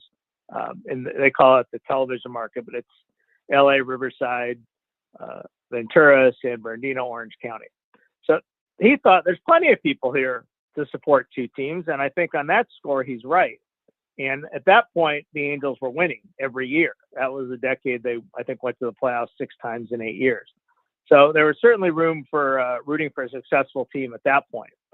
Artie's idea was there are people that don't live here. There are people that buy ads and direct corporate sponsorships that are all based out of New York or maybe somewhere else on the East Coast that didn't realize you could reach all of Southern California because the TV markets, the channels are just the same in LA as they are in Orange County. How that has played out has been open to debate, but certainly the Angels have not been open to changing back the name. The mayor this year of Anaheim put out an open letter the day of the Angels home opener, inviting the Angels to come back to the negotiating table and make clear that they wanted the name to be on the table. But when they did that last deal, the one that collapsed about 5 years ago, the city council actually had this team president march down to the podium so the city council could say, did our negotiators ask you about changing the name back? Yes. Will you do it? No. That was kind of the end of it. The pettiness is really funny from a business sense, and I think that was very insightful. I really appreciate the information on that, Bill. In terms of like the general plan of the Angels, you wrote something back in March on, Angels have the longest playoff drought. What exactly is the plan? In 2021 they drafted all pitchers. Their pitching has still been a problem for the Halos. Mike Trout can't seem to stay healthy. He's on this big contract as he continues to age. They bring in Ron Washington. And do you get a sense of a plan of what the Angels are trying to do on the field as they try to compete with two teams in the National League, at least in eyeballs in Southern California? who are near the top of the leaderboard? I think the problem all stems from something that actually, as a fan, you would want. You would want to see star players. Certainly the Padres have them every night. The Dodgers have them every night. And for quite a few years, for 6, in fact, the Angels had Mike Trout and Shohei Ohtani. So if you're at a crossroads and you want to say, well, what are we going to do here? Are we going to step back and rebuild and accept that we're going to lose a lot of games, and therefore fans may not want to come watch a team that's not competitive? Or are we going to step it up and add free agents like the Dodgers and the Padres have done in recent years to be what we like to call all in? The Angels haven't really done either of those over the last few years. It's certainly been admirable that they have not traded Trout or Ohtani to try to gather prospects. On the other hand, you might say, well, if you're trying to get better and you're not getting better with those guys on your team, and you don't want to add guys on huge contracts beyond Trout and Anthony Rendon, who I think everybody can agree has not worked out for the Angels. If you want to limit that spending, then maybe you should rebuild. And if you're going to do that, the best way to do that is trade Trout and Ohtani for prospects. You can ask AJ Preller how much interest there was in Ohtani because he was in the front of the line, but they didn't want to do that. So they're sort of in this middle ground where they're trying to slowly collect young talent and hope they can get to the point where, Rendon's contract comes off the books next year, and, maybe they can convince the owner that there's enough young talent here that it's worth going back into the free agent market and spending big. But right now it's just a waiting game. Waiting game for the Halos, but they got to win last night. Bill, I appreciate all the insight as always. Look forward to talking to you again. All right, take care. Bill Shaikin, LA Times writer, California Sports Writer of the Year honoree, baseball and business writer for the LA Times. Huge thanks to him for joining us today. A lot of stuff with the Angels that I pay attention to, the American League team that's nearby. I'd love to see him go back to the California Angels, but MLB already eliminated that potential option.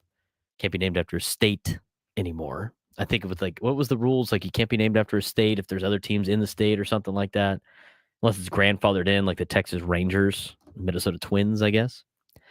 But anyway, I mean, their stadium. Yeah. When's the last time you went to Angel Stadium, Frank?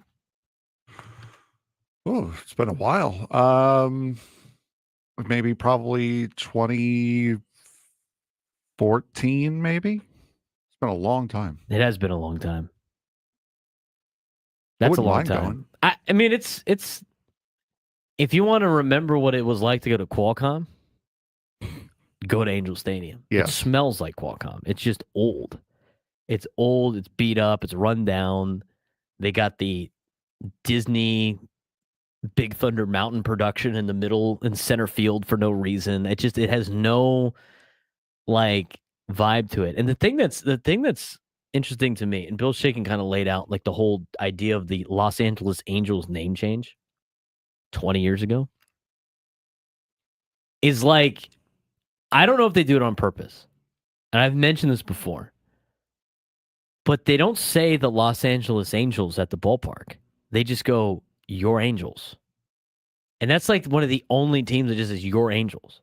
And you look across the freeway at the Honda Center, mm-hmm. and the Ducks have embraced Orange County. They had the OC patch on their jersey. They're all about Orange County and embracing not being LA. And they get this big fandom and support from the local people. And then when the Angels, and the Angels had a lot of good fans last night, but they called themselves the LA Angels. I don't know for what? I don't get it. It's got to just be the mentality of ownership. You want to be in that big market. You want to have that name. You want to attract the big sponsors. Oh, we're in the Los Angeles Angels. Forget the fact that we're at Anaheim. That's really what it's got to be. It's just the mentality of the ownership to want to be in the big city, even though they're not. Angel Stadium is brutal compared to a lot of ballparks I've been to. I think it's kind of cool to go up. It's cool to take the train, get dropped off on the train. I was there a couple of years ago to watch Ohtani pitch. And I think it was good. There was nobody there. There was not a lot of people there. You can enjoy it, but it's just old. The one thing Super old. The one thing that really left an impression on me, because I'm not a sit down on the field level kind of guy. I'd rather sit up top where I can see everything. You like that press box view? No, even higher usually. Oh, really? 300 guy. Yeah. Oh, yeah. I'm an upper deck guy all the way. Upper deck right behind home plate. That upper deck there is almost vertical. Like I was climbing a ladder to get up to my seats. It was unbelievable. Yep, they got the problem with the trying to keep the superstars on the team. Costs a lot of money. I think a lot of people are worried about Xander Bogaerts because they don't want to turn into the Los Angeles Angels. It's a legitimate gripe. Lunchtime hour coming up next. Braden Surprenant Show, San Diego Sports Station, 97.3 The Fan. Padres, Angels, today. This one is gone! Pre-game, 5:40. First pitch, 6:40. The Padres play here on 97.3 The Fan. Gambling problem? Call 1-800-GAMBLER. GEGE 0000466. For a full list of games and rules, play at 7 Mile Casino. Visit 7milecasino.com. Hey, it's Ben Woods here reminding you that San Diego's best place to play cards is also its closest. 7 Mile Casino offers Texas Hold'em poker, California-style blackjack, Pai Gow poker, and baccarat. Make sure you get in on the weekend for their award-winning brunch from Sammy's. It's so easy to get to. You don't have to drive into the East County. Just head down the 5 freeway to Chula Vista, get off Bay Boulevard right there on San Diego Bay. It's our place. Make it your 7 Mile Casino, just 7 minutes from downtown. At Ralph's, we've got lower than low prices on the items your family wants and needs, so you can save even more. From milk, eggs, and paper towels to your favorite snacks and meals, you can count on Ralph's for lower than low prices every day. And that means your dollar goes further every time you shop with us. Ralph's. Fresh for everyone. Save on 6 packs of Coca-Cola, Pepsi, or Canada Dry. Select varieties are 4 for $14 with your card, plus CRV. Limit 8. Ralph's. Fresh for everyone. Introducing Lineage Watch Company, an American watch brand proudly owned and operated here in San Diego. Lineage watches are more than just timepieces. They're a celebration of American craftsmanship, designed, engineered, and purpose-built in the USA. Lineage's watches are uniquely powered by American movements. Define your legacy today with the Lineage timepiece at lineagewatchco.com. That's lineagewatchco.com. Lineage Watch Company, the official timepiece of the San Diego Padres Radio Network. It's baseball season, and nonprofit San Diego County Bar Association is knocking it out of the park with free legal referrals. Visit homerunlawyers.com for referrals to qualified lawyers who will discuss your legal issue up to 30 minutes for free. homerunlawyers.com. Breaking up is hard, but sometimes it's necessary. Move on with 0 down and 0% financing at DCH Honda Mission Valley. A new Honda? Heated seats and 0 down? Upgrade today. 0 down, 0% financing, and 100% peace of mind. DCH Honda Mission Valley. Fall in love with driving again. Do you know the secret to losing up to 1 pound of fat every day? At SDFatLoss.com, we know the secret. Our doctor-developed, easy-to-follow weight loss program helps you lose weight fast, naturally, and safely with no drugs or injections. No prepackaged meals, bars, shakes, or exercising required. Our program helps reset your metabolism so you can lose weight quickly and keep the weight off for good with an easy-to-follow maintenance plan that includes ongoing personal support. And our program costs half as much and works up to twice as fast than most other programs. Go to SDFatLoss.com to schedule your free consultation now. It's Chris Ello here from Gwen and Chris. I lost 37 pounds. That helps because summer's coming up. Bathing suits, tank tops, you want to look great? Take advantage of SD Fat Loss and do it now. Many clients lose 20 to 30 pounds in about a month or two. That's up to a pound per day. Schedule your free consultation now at SDFatLoss.com. That's SDFatLoss.com. Results may vary. Prescriptions require an online consultation with a healthcare provider who will determine if appropriate. Restrictions apply. See website for details and important safety information. Price varies based on product and subscription plan. Hey guys, let's talk ED because millions of men experience it, but not everyone can access or afford treatments like Viagra. Well, Hims can help. Through Hims.com, you can get a full range of treatment options for ED, including daily or as-needed meds through a 100% online process. It all starts with an online intake form. Get started at hims.com/joy, and from there, a medical provider licensed in your state will determine if ED treatment is right for you. If prescribed, your medication is shipped to you for free. Find the ED treatment that fits your needs with options up to 95% less than the brand names. Millions of men experience ED, but Hims can help. To start your free online visit and save up to 95%, go to hims.com/joy. That's hims.com/joy for your free online visit. HIMS.com/JOY. Hey, it's Ben and Woods. Sometimes sports is serious business, but a lot of the time it can get downright silly. If you like a show that isn't afraid to make fun of sports stars or ourselves, join us weekdays from 6 to 10 a.m. on San Diego's #1 sports station, 97.3 The Fan. KWFN and KWFN HD1 San Diego. This is Alec Jacob. And Cave out in front, swings and misses, strike 3. Padres play here on San Diego's #1 sports station, 97.3 The Fan. And Odyssey Sports Station. San Diego, it's time to fire it up. From the beaches to the ballparks, from the gas lamp to North County, no one knows America's finest city like he does. You can't just punt on a Manny Machado prime use. He's a fourth-generation San Diegan, born and raised in the heart of this community. Passionate, opinionated, and always bringing you the real talk on your teams, your city, and everything in between. Braden totally knows his stuff. He's ready for the next step. That guy is good. Live and local, it's the Braden Surprenant Show. But I think Braden's one of the up-and-coming young stars in the media game in San Diego. Now, here's your host, Braden Surprenant. Lunchtime hour on 97.3 The Fan. Got an interesting food thing for you today that hopefully we'll get to later. At 12:15, we talked about it before. I'm going to blow your guys' mind.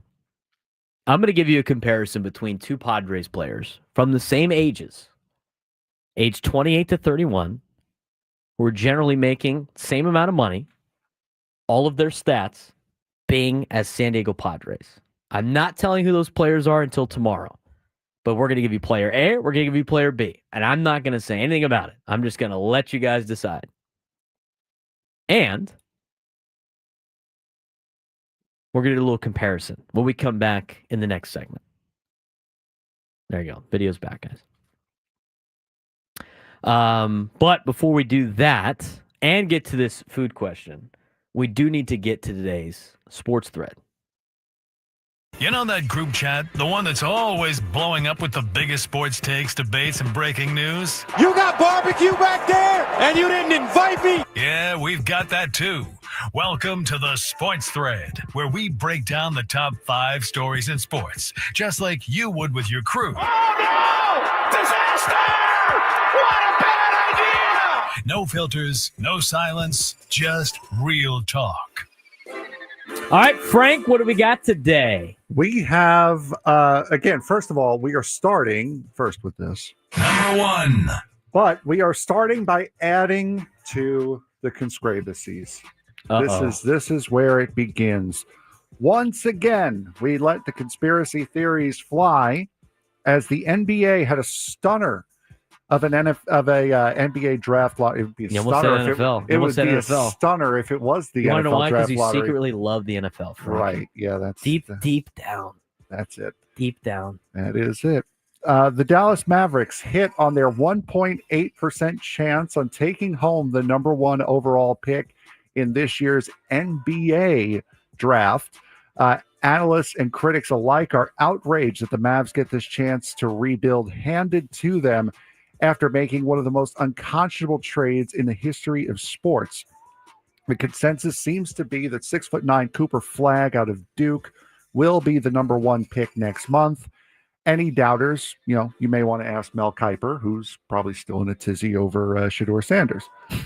Braden, is this what conspiracy theorists say, which is the NBA throwing Dallas a bone for trading Luka Doncic to Los Angeles?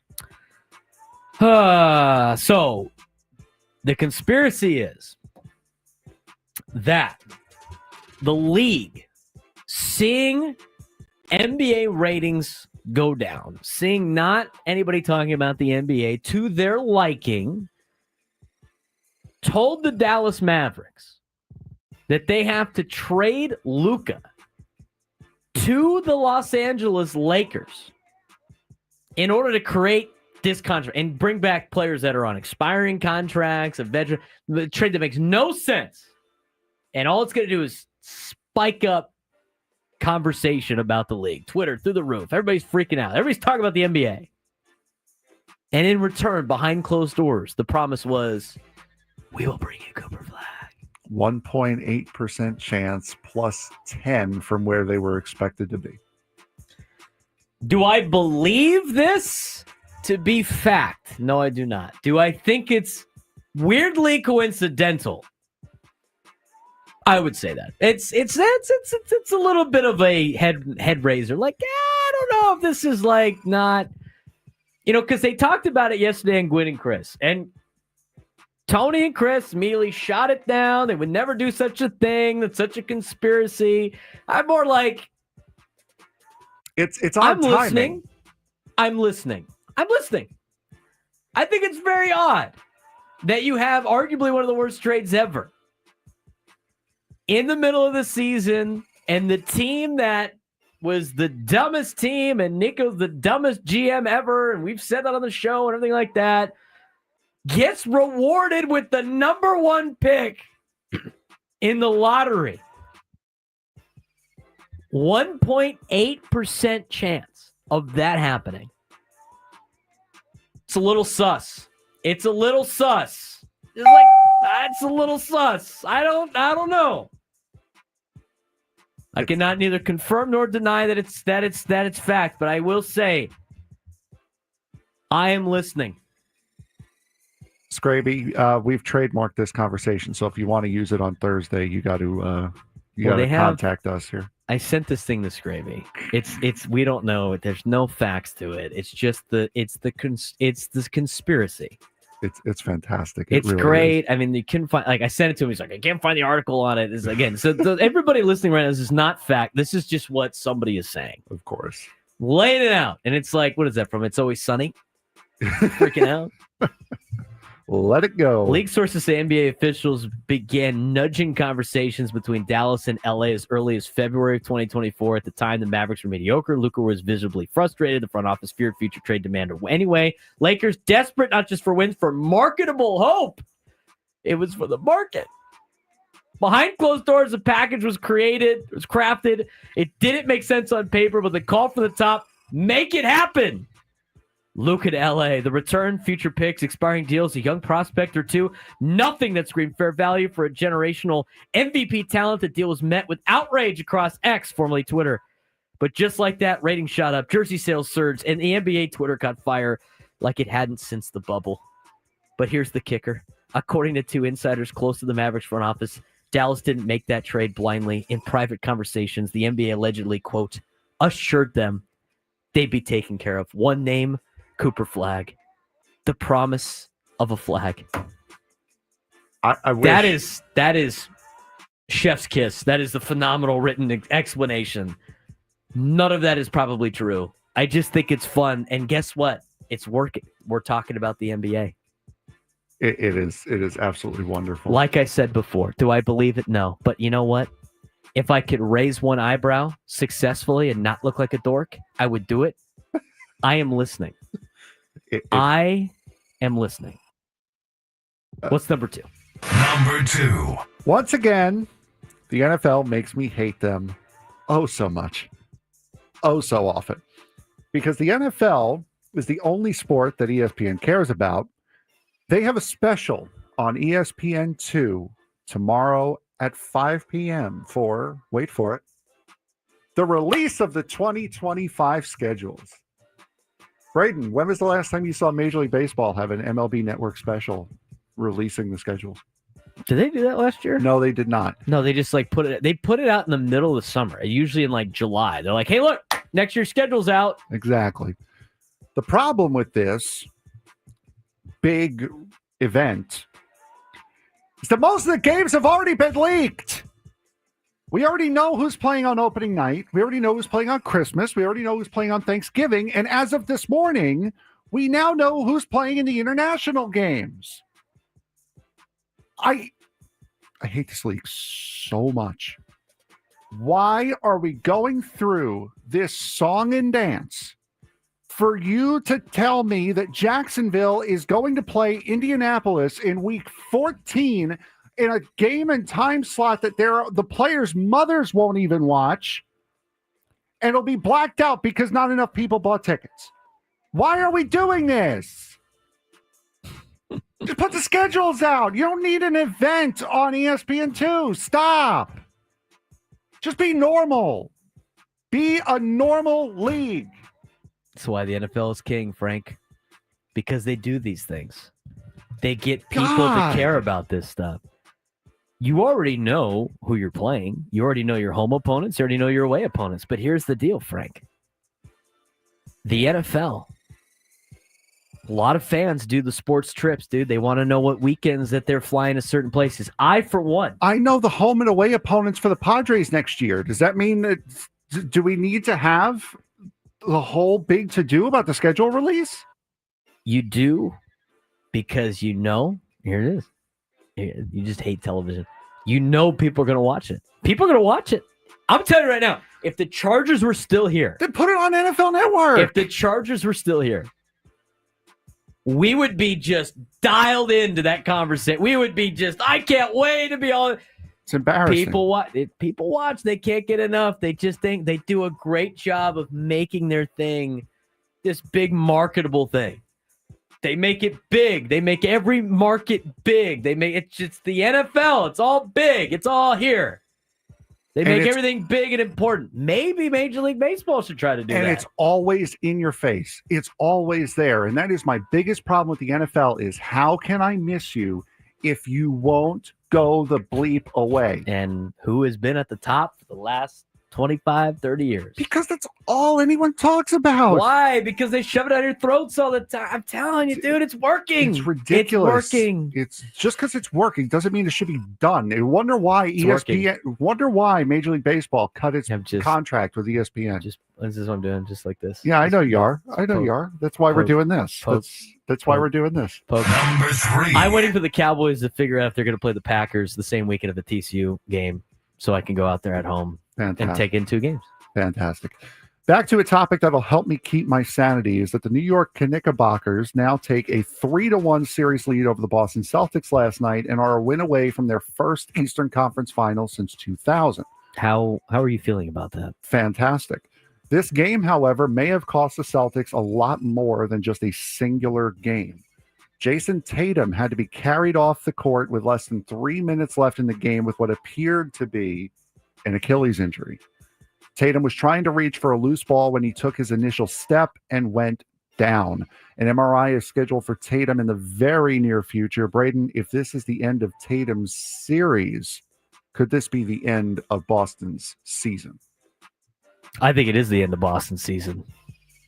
They blew 2 20-point leads in the first 2 games, and they're down. What are they down? 3-1? 3-0?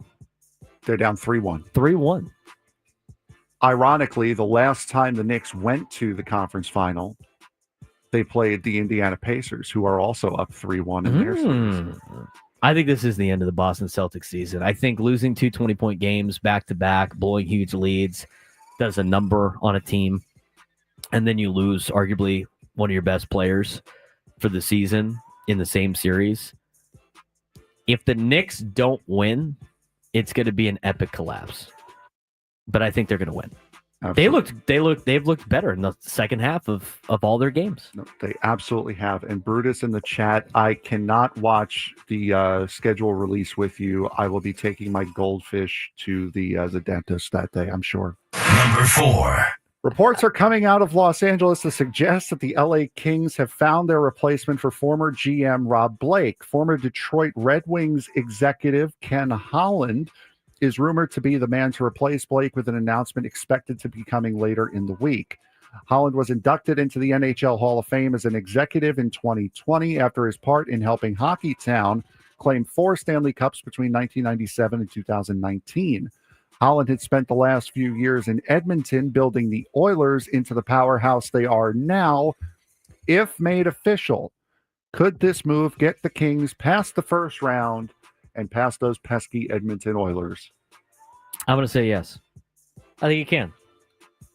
We're also running out of time, so we should probably move on to the next Yes, one. boom. Number 5. As much as I loathe the New York Yankees and every single player who has ever worn their uniform, seeing a player injured is never fun. No, it's not. Last Not night in the ninth inning of a Yankees 11-5 win in Seattle, Aaron Judge hit a routine sac fly to center to drive in the 11th and final run.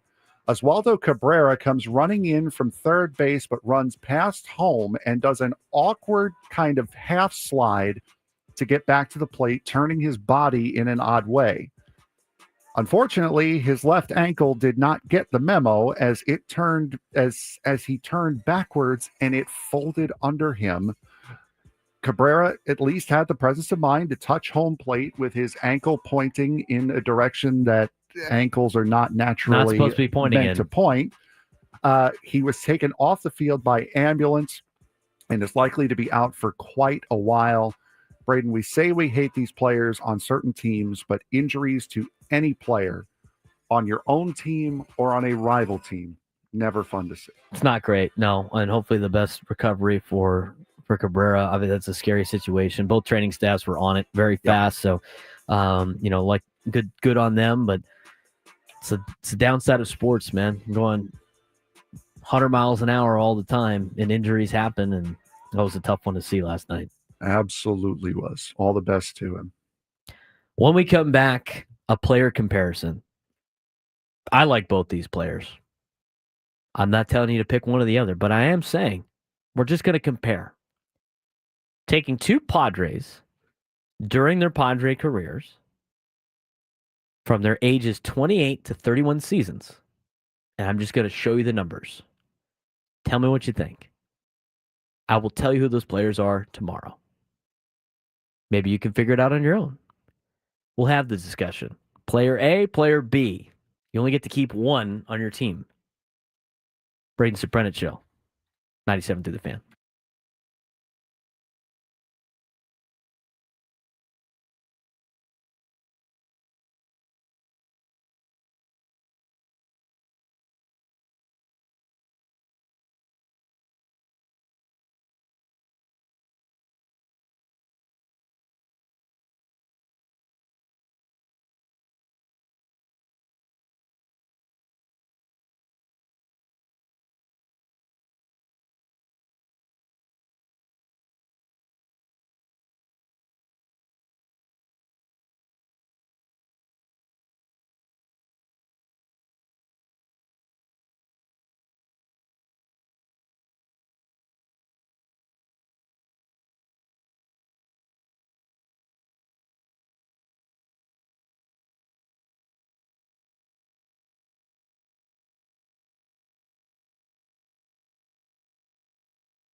All right. I do got to catch up on the. Did you get the liner sheet? We got the liner sheet today. Yes, we do. Yes, I did. I've remembered it today. It happens all the time, dude. I used to do that all the time. Baseball coverage on 97 through the Fan, presented by T-Mobile. Head to T-Mobile.com and get a great deal on an iPhone 16 Pro. The moment of truth. The moment you guys have been waiting for throughout the day about a Padres player comparison. Player A and Player B. Let me just double check to make sure the picture that I sent you, Frank, doesn't have any type of situation in which you can figure out who the player is before we look like dopes. I'm not seeing any name or reference to said name on here. Any name, image, or likeness? Nope. I'm going to double check just in case before we put it up there. What we're doing, did you draw on it? Or did I do that? No, that would have been you. No, on accident. Well, there you go. What we're doing, you get to pick. These are two Padres that played or are playing on the San Diego Padres from their age 28 to 31 seasons. You get to pick one of them to play during their age 28 to 31 season on your San Diego Padres. We're going to show you the stats, but we're not going to tell you who the Padres are. You're going to have player A on the left, and you're going to have player B on the right. These players cost the Padres the same amount of money on both sides per year, at least around this time. So money is relatively the same. Player A, player B. You guys ready for this? Frank put it up on the YouTube page. Player A, for those listening on the radio, in which we love, our loyal listeners driving out throughout San Diego County. Player A, a 9.1 WAR, played in 826 games for the Padres, had 3,403 plate appearances, 850 hits, 111 home runs, 467 RBIs, 27 stolen bases, hit 275, 336, 771, and had an OPS plus of 108. Made one All-Star as a Padre, one Gold Glove, and one a Silver Slugger. That is player A. Player B, 13.3 WAR, so a higher WAR player. Now, that probably incorporates some defense. So player A is probably not as good defensively as player B. Player B, 13.3 WAR, 662 games, 2,760 plate appearances, 596 hits, 72 home runs, 319 RBIs, 21 stolen bases, 247 batting average, a 331 on base, 412 slug, and an OPS of 744. The OPS plus was 109. Comparing the two, now, player B has two All-Stars selections as a Padre. Player A has a higher statistical category in every stat category except for two. Player A has more games played, more plate appearances, more hits, more home runs, more RBIs, more stolen bases, better batting average, better on-base percentage, better slugging, and a better OPS. Player B has a higher WAR and a higher OPS plus. So as people are trying to guess who the players are, I would like to know, you like player A or do you like player B in the YouTube chat? Put your answer in there. I'm not giving you an answer. I'm just laying it out. Player A or player B? Again, player A has every statistical category except for two better than player B. Now, with more games, he's going to have more hits. He's going to have more home runs. He's going to have more RBIs. Averages, not necessarily going to be higher. Do you want player A or player B? People are trying to guess. They're not giving me an answer. Let me ask you, Frank. Looking at that, higher WAR guy, higher statistic guy. I would rather the stat guy. I'd rather the stat guy too. It's on our this picture, for those of you who are driving right now, is on our Twitter page at B_Serp Show on Twitter. Braden will retweet it from his account, but it is up on Twitter so you guys can see the side-to-side comparison. But I would much rather look at the numbers. I would much rather player A, honestly. I'd have player A if I had to pick between the two. I think a lot of people might say player A. I'm seeing player A all throughout the chat. I see a lot of people guessing who player B is and throwing out guesses. Same with player A, I guess. But the whole point of the conversation, when you're just looking at numbers, I think it's the best way to even. I think we get these preconceived notions about players. It's my whole argument on the whole Xander Bogaerts thing. And neither of those players are Xander. Just looking at what they've done from the same age range, age 28 to 31, both as members of the San Diego Padres. It obviously can't be Xander because he wasn't here when he was 28. So it's not him. I'm going to tell you who these players are tomorrow. If you want to guess, go ahead and guess. And I don't really care if you guess correctly or not. I will tell you who those are tomorrow. If you can guarantee me Xander is not player A, I will take player A. I guarantee you he's not player A. GSDP. I promise you. He's not involved with this whatsoever. Player A, player B. That's your comparison. Age 28 to 31. We'll talk about that tomorrow. You voted for player A? I voted for player A, yes. I voted for player A. So player B obviously is a little bit better defensively because he's got a higher WAR. I think the number of games is a little bit different. But I would take player A in that particular situation.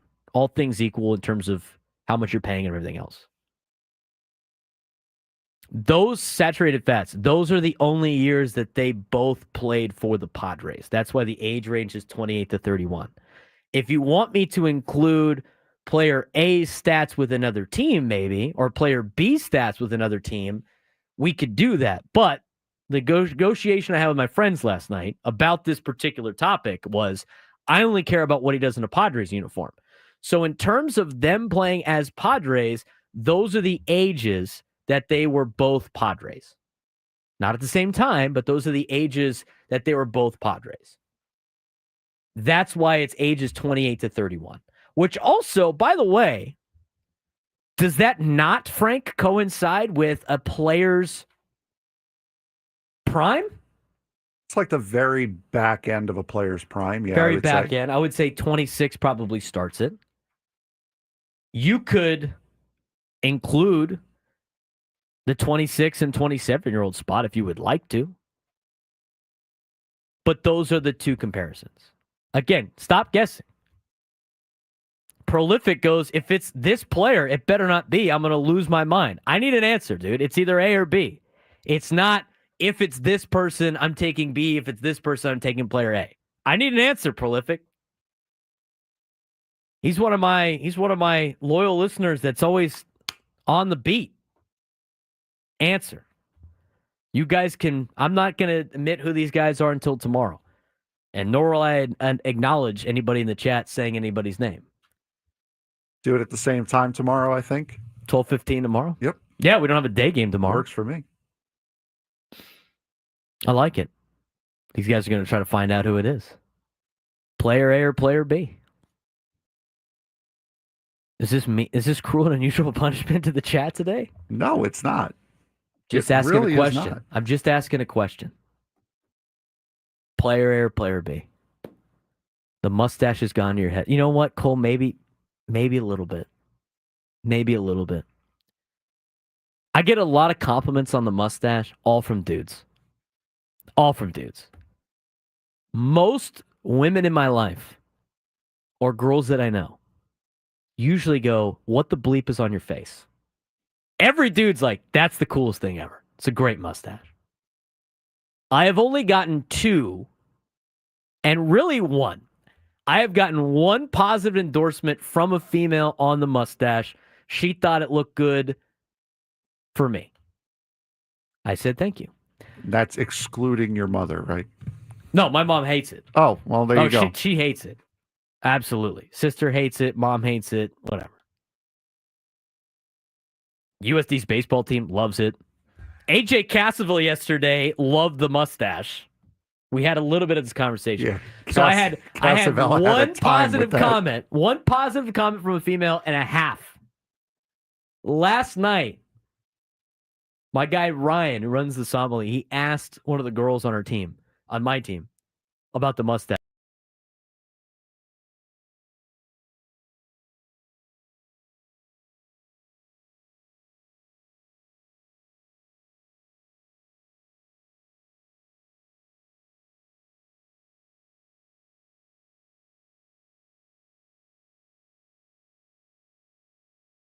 So from that perspective, I consider that a half. So I got 1.5 positivity. 4 mustache from a female. Everything else is major negative.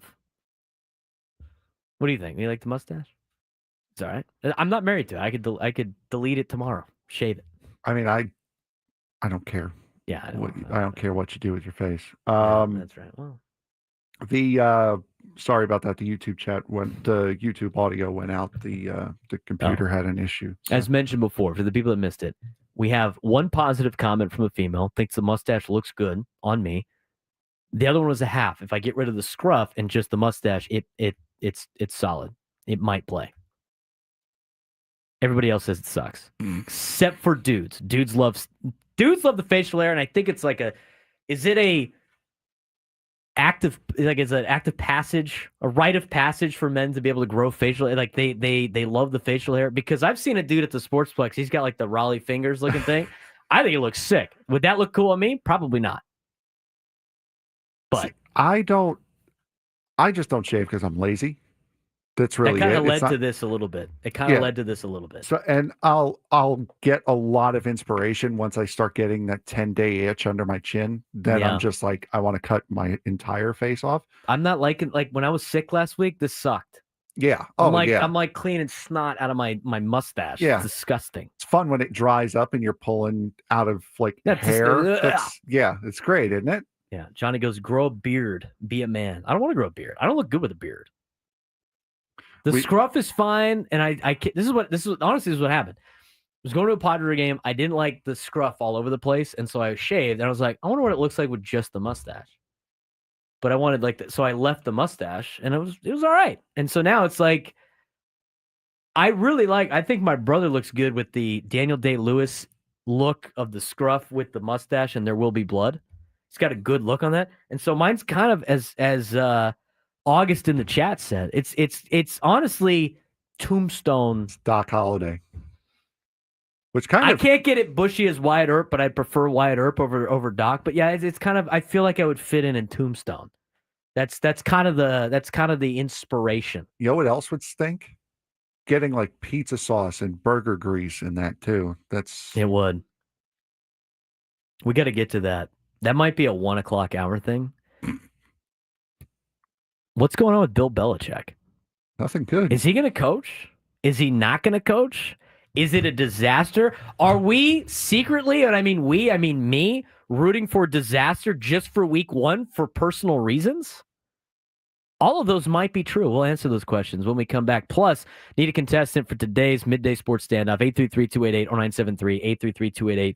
833-288-0973. Take me down, win a trip, potentially qualify to win a trip to Vegas to see Bruno Mars. All coming up next on the Braden Surprenant Show, San Diego's #1 sports station, 97.3 The Fan.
12:41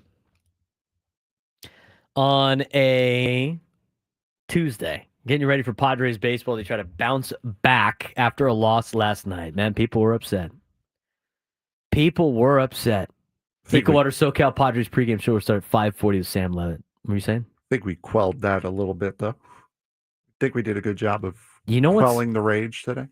You know what's always going to get our YouTube, and I love the people of our YouTube chat. I disagree with some of them. I agree with some of them. Some of them go a little bit too far. We have to mention it. But what I do love about our YouTube chat, there are certain topics they will all be on the same page for.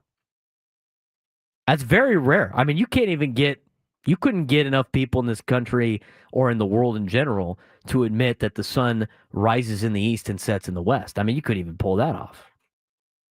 But what is unison in the YouTube chat that we found out today at 10:35, more around 10:50, is their hatred for the Dallas Cowboys.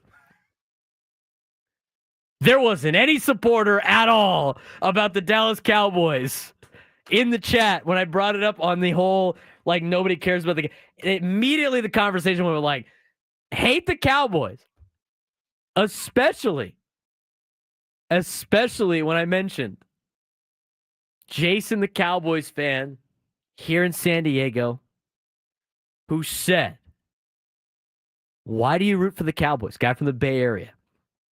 Why do you root for the Cowboys? Because I'm a damn American. That just set everybody off for the rest of the day. Awesome. It was awesome. It's already starting again. You just mentioned Dallas Cowboys. Bang, littered with people in the chat. Hate the Cowboys. The best part is in San Diego, even when the Chargers used to be here, like, even the Chargers are hit and miss. Like, there's a lot of people that still like the Chargers here in town. I am not one of them. That is a confrontation kind of deal. The Dallas Cowboys would play the Chargers once every 4 years. Once every 4 years. Nobody here cares. But, like, everybody hates America's team. Why? Because fans say, I'm a fan because I'm an American. That's the best part. We got a lot of Eagles fans in the chat. Maybe that's part of the deal. So funny. So funny. Speaking of the NFL, now in college, we have the 3-ring circus that is North Carolina Tar Heels football, Frank. What happened? What is happening? I need to...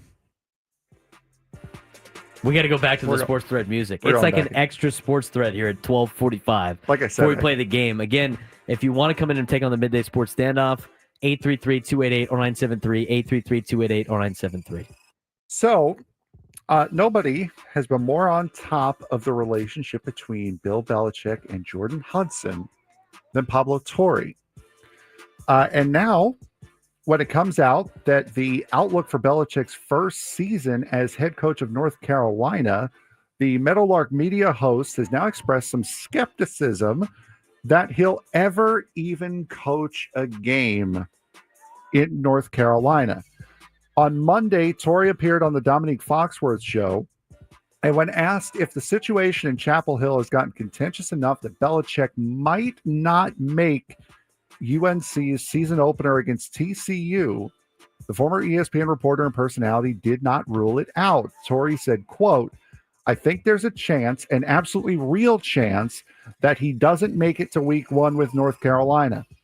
And the reason I say that is because even before the Jordan Hudson thing became public, even before it went from messy backstage to now obviously messy everywhere, the date that matters most is June 1st. Correct. June 1st is the day that he can opt out, correct? Or is it, or North Carolina can pull the plug? I think he gets to opt out. I believe I would have to assume a guy like Belichick, that would be an opt-out. Now, that was in place. Cannot say for certain, but, and I don't want to assume, but I'm going to. That was in place just in case the NFL wanted to came calling. That was basically what that was for. So from that perspective, I don't know why he thinks that he's going to opt out of this. He's got nowhere to go. Now, if UNC has a case in this to potentially send him packing, they arguably could do this. But here's what I don't get from the media side that like wants this to happen. I'd say wants this to happen, but it's just like that thinks this is going to be a big deal. What are they going to do in his absence? Like, what are they going to go find a new coach on June 2nd? Go through a hiring process before you get to the summer? I mean, just from a coaching perspective, and I coach at high school, it's a little bit different. How in the world are they going to get up to speed before their first game if they decide to part ways with their coach on June 1st? I would have to think that if you're putting an opt-out clause for Belichick in his contract, that he can opt out if the NFL comes calling, you would have hired somebody on the staff that would be ready and able to take the reins if that opt-out were to be implemented. Isn't that his son? Wasn't that like the whole idea? Like when he signed, I remember when they're he was hiring, signed. they're hiring him, not his son. I know, but remember the whole part of like him being in North Carolina, he was bringing his son in, and that was to be the next guy in line. I mean, he was definitely pulling a helicopter parent situation there. So isn't that part of the deal?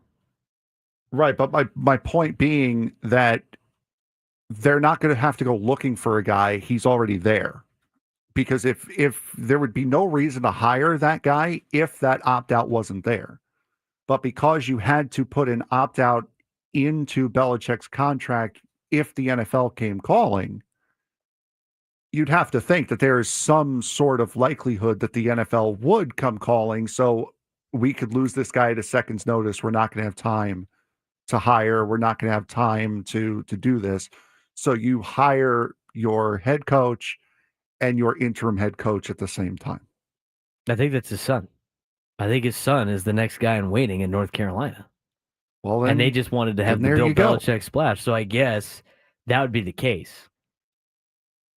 It sounds like things might be catastrophically bad for them week 1. But I'm sure you're not complaining about that. Oh, no, this is great. I want as much chaos. I need Jordan to do as much disgruntling as possible. Do as much damage as possible. Just make it awful. And then after Labor Day, I hope to turn everything around. In fact, I need him to figure out all of their S after Labor Day, because now that is a quality win. Okay, so I need as much chaos as possible before Labor Day, and then a disastrous game for the Tar Heels, and then after that, figure it all out, turn into the New England Patriots, hire Tom Brady, I don't care, and go wreck shop through the ACC. Yes. That is what I want in a perfect situation. Absolutely. Is it biased? Yes, it is. Do I care? No, I do not. You know what I want in a perfect world? I want to send somebody to Vegas on a trip. That'd be great. We got a couple of contestants lined up. Let's get to the midday sports standoff.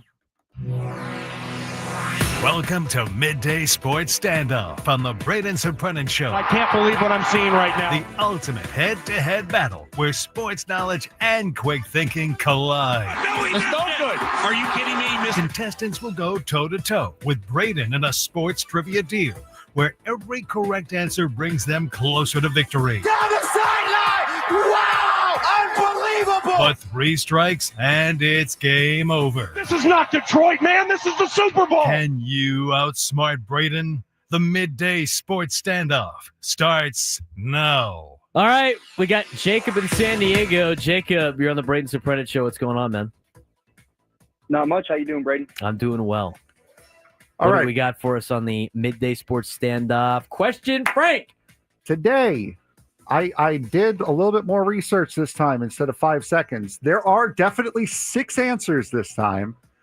Professional sports teams in the big 4 sports, the Major League Baseball, NFL, NBA, and NHL, that share the same name. There are 6 of them. Now, they don't have to be common among all 4. Just in one of but the at least 2 of the sports, 2 of the leagues have to share the name. Are we sure there's 6? I am positive that there are 6. We're sure there's 6 today. Yes, I am positive that there are 6. I believe you. Jacob, Are you ready? I'm ready. Let I me might get- be in trouble. I'm more of a baseball guy, but I'm ready. That is fair. There's probably a couple in there. There are. First pick, Jacob. Let's go with Panthers. That should be one of them. Yep. Florida Panthers and Carolina. are, yes. So Jacob got one. Braden. Cardinals. That is another one. Baseball and NFL. They were both in the same city for a while. Boy. There are a lot of Cardinals in St. Louis? Must be. I'll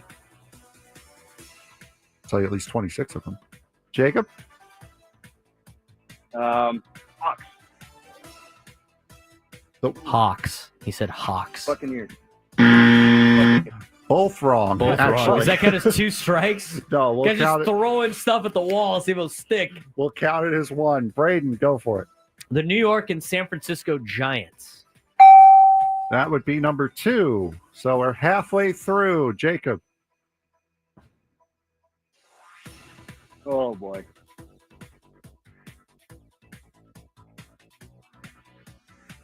We got 3 left, right? Yep, 3 left. Come on, Jacob. Working on it. I'm working on it. You're about to get dinged, dude. Yep. All right. Ding.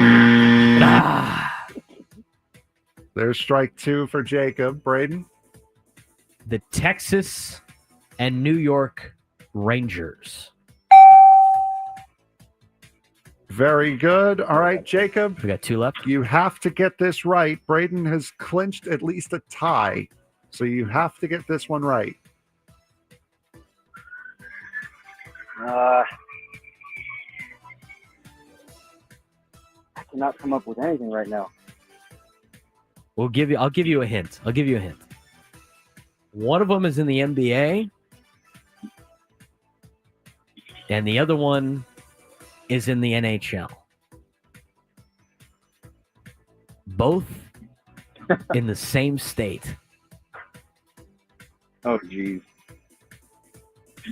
Making me look silly on this. It's hard to big think on the sports stand-up. spot on the radio, dude. It's hard. Yeah, it sure is.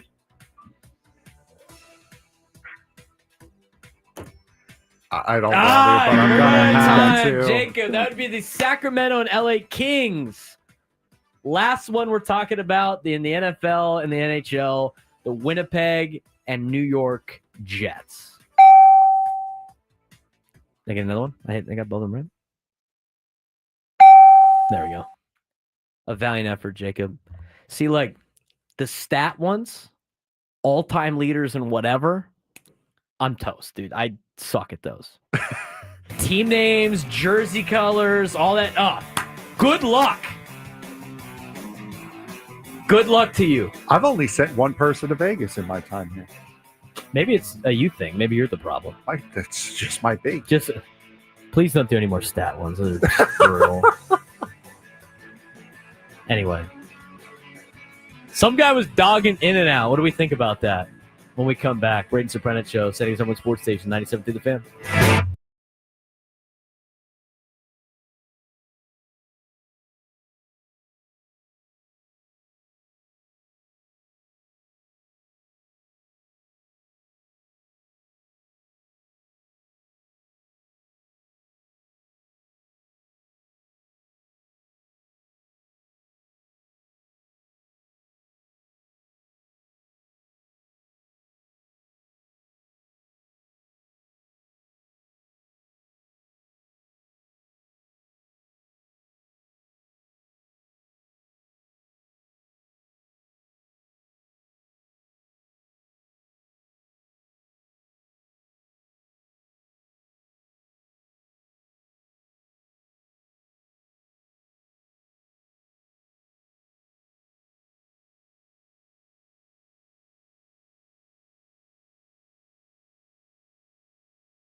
I don't know about you guys. I've had a blast today. I've had so much fun.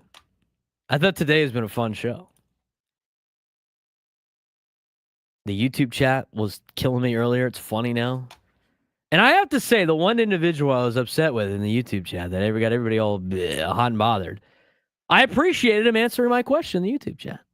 In a perfect world, how would you manage the Padres? Let's see it. The beginning of the show, a lot of people are upset about the XYZ, about the Padres this, Padres that. Roster move here, roster move there. I think you have to have the perspective. And all I've been arguing since I jumped on the radio waves on March 10th has been about perspective and not thinking in hindsight. It's easy to think in hindsight. It's easy to be a windsock. Don't be a windsock.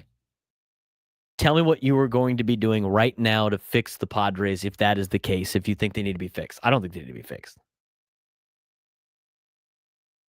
But if you have gripes with it, you can't go what you would have done. I need to know what you're going to do.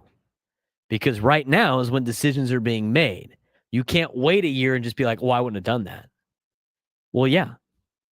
You probably wouldn't have done a lot of things in hindsight. You got to think about the present mode. And like I told everybody earlier, some great advice from my dad to myself as a coach is, especially when you get criticized, and everybody gets criticized, right? I mean, things don't work out for us all the time when we're coaching. And everybody in the stands that doesn't take the time to go out there and do what you do has all their opinions on what you should be doing. But there's a difference. One person is putting their product out there on the field, and it's getting tested every single day, and the other is not. So it's easy to criticize. It's easy to say XYZ, I would have done XYZ. I think a lot of people want to do it to vent, to get it off their chest, right? But at the same time, somebody is testing it every single day with their livelihood on the line, whether or not their ideas work or not. The other one's just sitting saying it's not working. So until you get your product on the field, you will never really know if it works or not. So from that perspective, again, there's a lot of complaints. A lot of people have legit complaints about the Padres, this, that. Give me solutions to said problems right now in the present day. Even though they might not be implemented immediately, this is what the decisions would be. Because it's not always going to work out. And that's kind of the whole point of my entire conversation about Xander, about, not giving up on Robert Suárez, about this, about that. The whole experiment we did at 12:15 about two players wearing Padres uniforms around the same age. Somebody was asking in the chat, what selection you have. Player A, player B, both playing for the Padres from their age 28 to 31 seasons. Numbers laid out. There it is. Would you want player A or do you want player B? Player B, higher WAR, higher OPS plus. Shows they're probably a little bit better defensively. Player A leads in every other offensive statistical category, including plate appearances in games. So remember, take that. He's got more opportunities. Leads in home runs, leads in RBIs, leads in stolen bases, has a higher batting average, on-base slug, and OPS. Player A or player B. So that was the experiment we did at 12:15. I did not tell you what the players were. If you want to see it on our social medias, go check out my page at B_SURP. Go check out the show Twitter we put out the tweet at B_SURP show. And again, I like both these players. And I think both of them should be on the Padres. So you have player A, you have player B. We will tell you who those players are tomorrow at 12:15. We did have a little bit of breaking news. We do want to address this. Do you have it handy? I'm kind of putting you on the spot, Frank. I have it in the bottom scroll, but I can get the article up here. Yeah, pull it up real quick. Major League Baseball decided to remove players from the ban list. What do you got for us? In a historic sweeping decision, again, this was written by Don Van Natta Jr. Just now came out on ESPN. In a historic sweeping decision, baseball commissioner Rob Manfred on Tuesday removed Pete Rose, Shoeless Joe Jackson, and other deceased players from Major League Baseball's permanently ineligible list. The all-time hit king and Jackson, both longtime baseball pariahs, stained by gambling seen by Major League Baseball as the game's mortal sin, are now presumably eligible for election into the Major League Baseball Hall of Fame in Cooperstown, New York. Manfred ruled that MLB's punishment of banned individuals ends at death. So you're banned for life. So well, when you're that dead, pretty I much, yeah, that's basically it. So the philosophy is we don't want you anywhere near the Hall of Fame or with baseball for your own benefit, but we still want to use what you've done through our benefit. It's so disingenuous. It is disingenuous. It is so This bad. is why I like the concept of the Hall of Fame being a baseball museum. I do not like the pettiness of Major League Baseball and the Baseball Hall of Fame. I do not like the politics involved, but that's just politics of politics. I mean, that's just, it is, that happens a lot in all walks of life. But at the same time, it's just like, to me, he's either in the Hall of Fame for what he did on the field or he's not. And here's the thing. I think a little bit has to be true, right? I mean, you don't necessarily want to put a bunch of bad people, I guess, in the Hall of Fame, but what is the Hall of Fame? Is the Hall of Fame for the best people and best baseball players, or is it only supposed to be honoring the players that did the best in the league? I don't necessarily know if I have an answer of what's right and what's wrong. But I'm asking that question. Should it just be viewed on what they did on the field, or should you account for the person as a whole? It's not like the Hall of Fame is an invitation to heaven. It's about how good you are on the baseball field. So do you think about it from a moral perspective too? I think that's a hard question to ask. Do you think it should be morally? Do you think morals and how the person was off the field and what they did around the sport factor in just as much as what they did on the field, Frank? I think it's a tough question. If you're coming at it from like the perspective of steroid users, I'm sorry, you lost that argument when Pudge Rodriguez was elected into the Hall of Fame. That was done. Once you let one in, you can't then gatekeep the rest of the steroid users out. As far as this is concerned, I think that if you're talking about going into the Hall of Fame, and people, of course, are not angels. No, People we all are gonna make our own mistakes. People are going to do things that are wrong, that are immoral, that are bad, whether it be in their time it wasn't, but now it's seen as bad. There are some people, like, say, take the wrestling example of Chris Benoit. If you know what he did. Isn't that something with murder or something? Yeah. Is that what it was? Okay.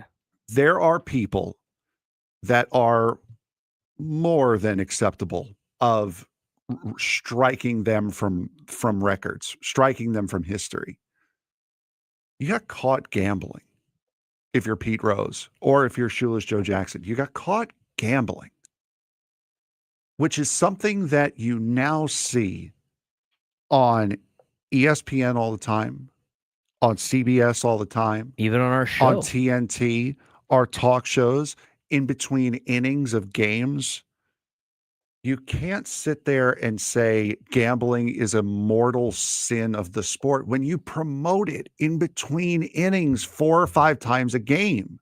You can't do that. You collect the check from the devil, yet you still banish the devil. Exactly. It's so stupid. So when it comes to stuff like that, they should be able to get this honor and get this recognition while they're alive, where they're able to be appreciated, when they're able to see it and know it's happening. Instead, now you get just a disingenuous, oh, we're letting him in. Great. Too late, dude. Like, it is way too late. I think you should have. It's hard because it's like, what rules? You know, like what are we? Then you start getting the weeds of like. I mean, obviously, there's something to be said if you had a player who is arguably one of the best players to ever live, and he goes out, and God forbid he takes another person's life.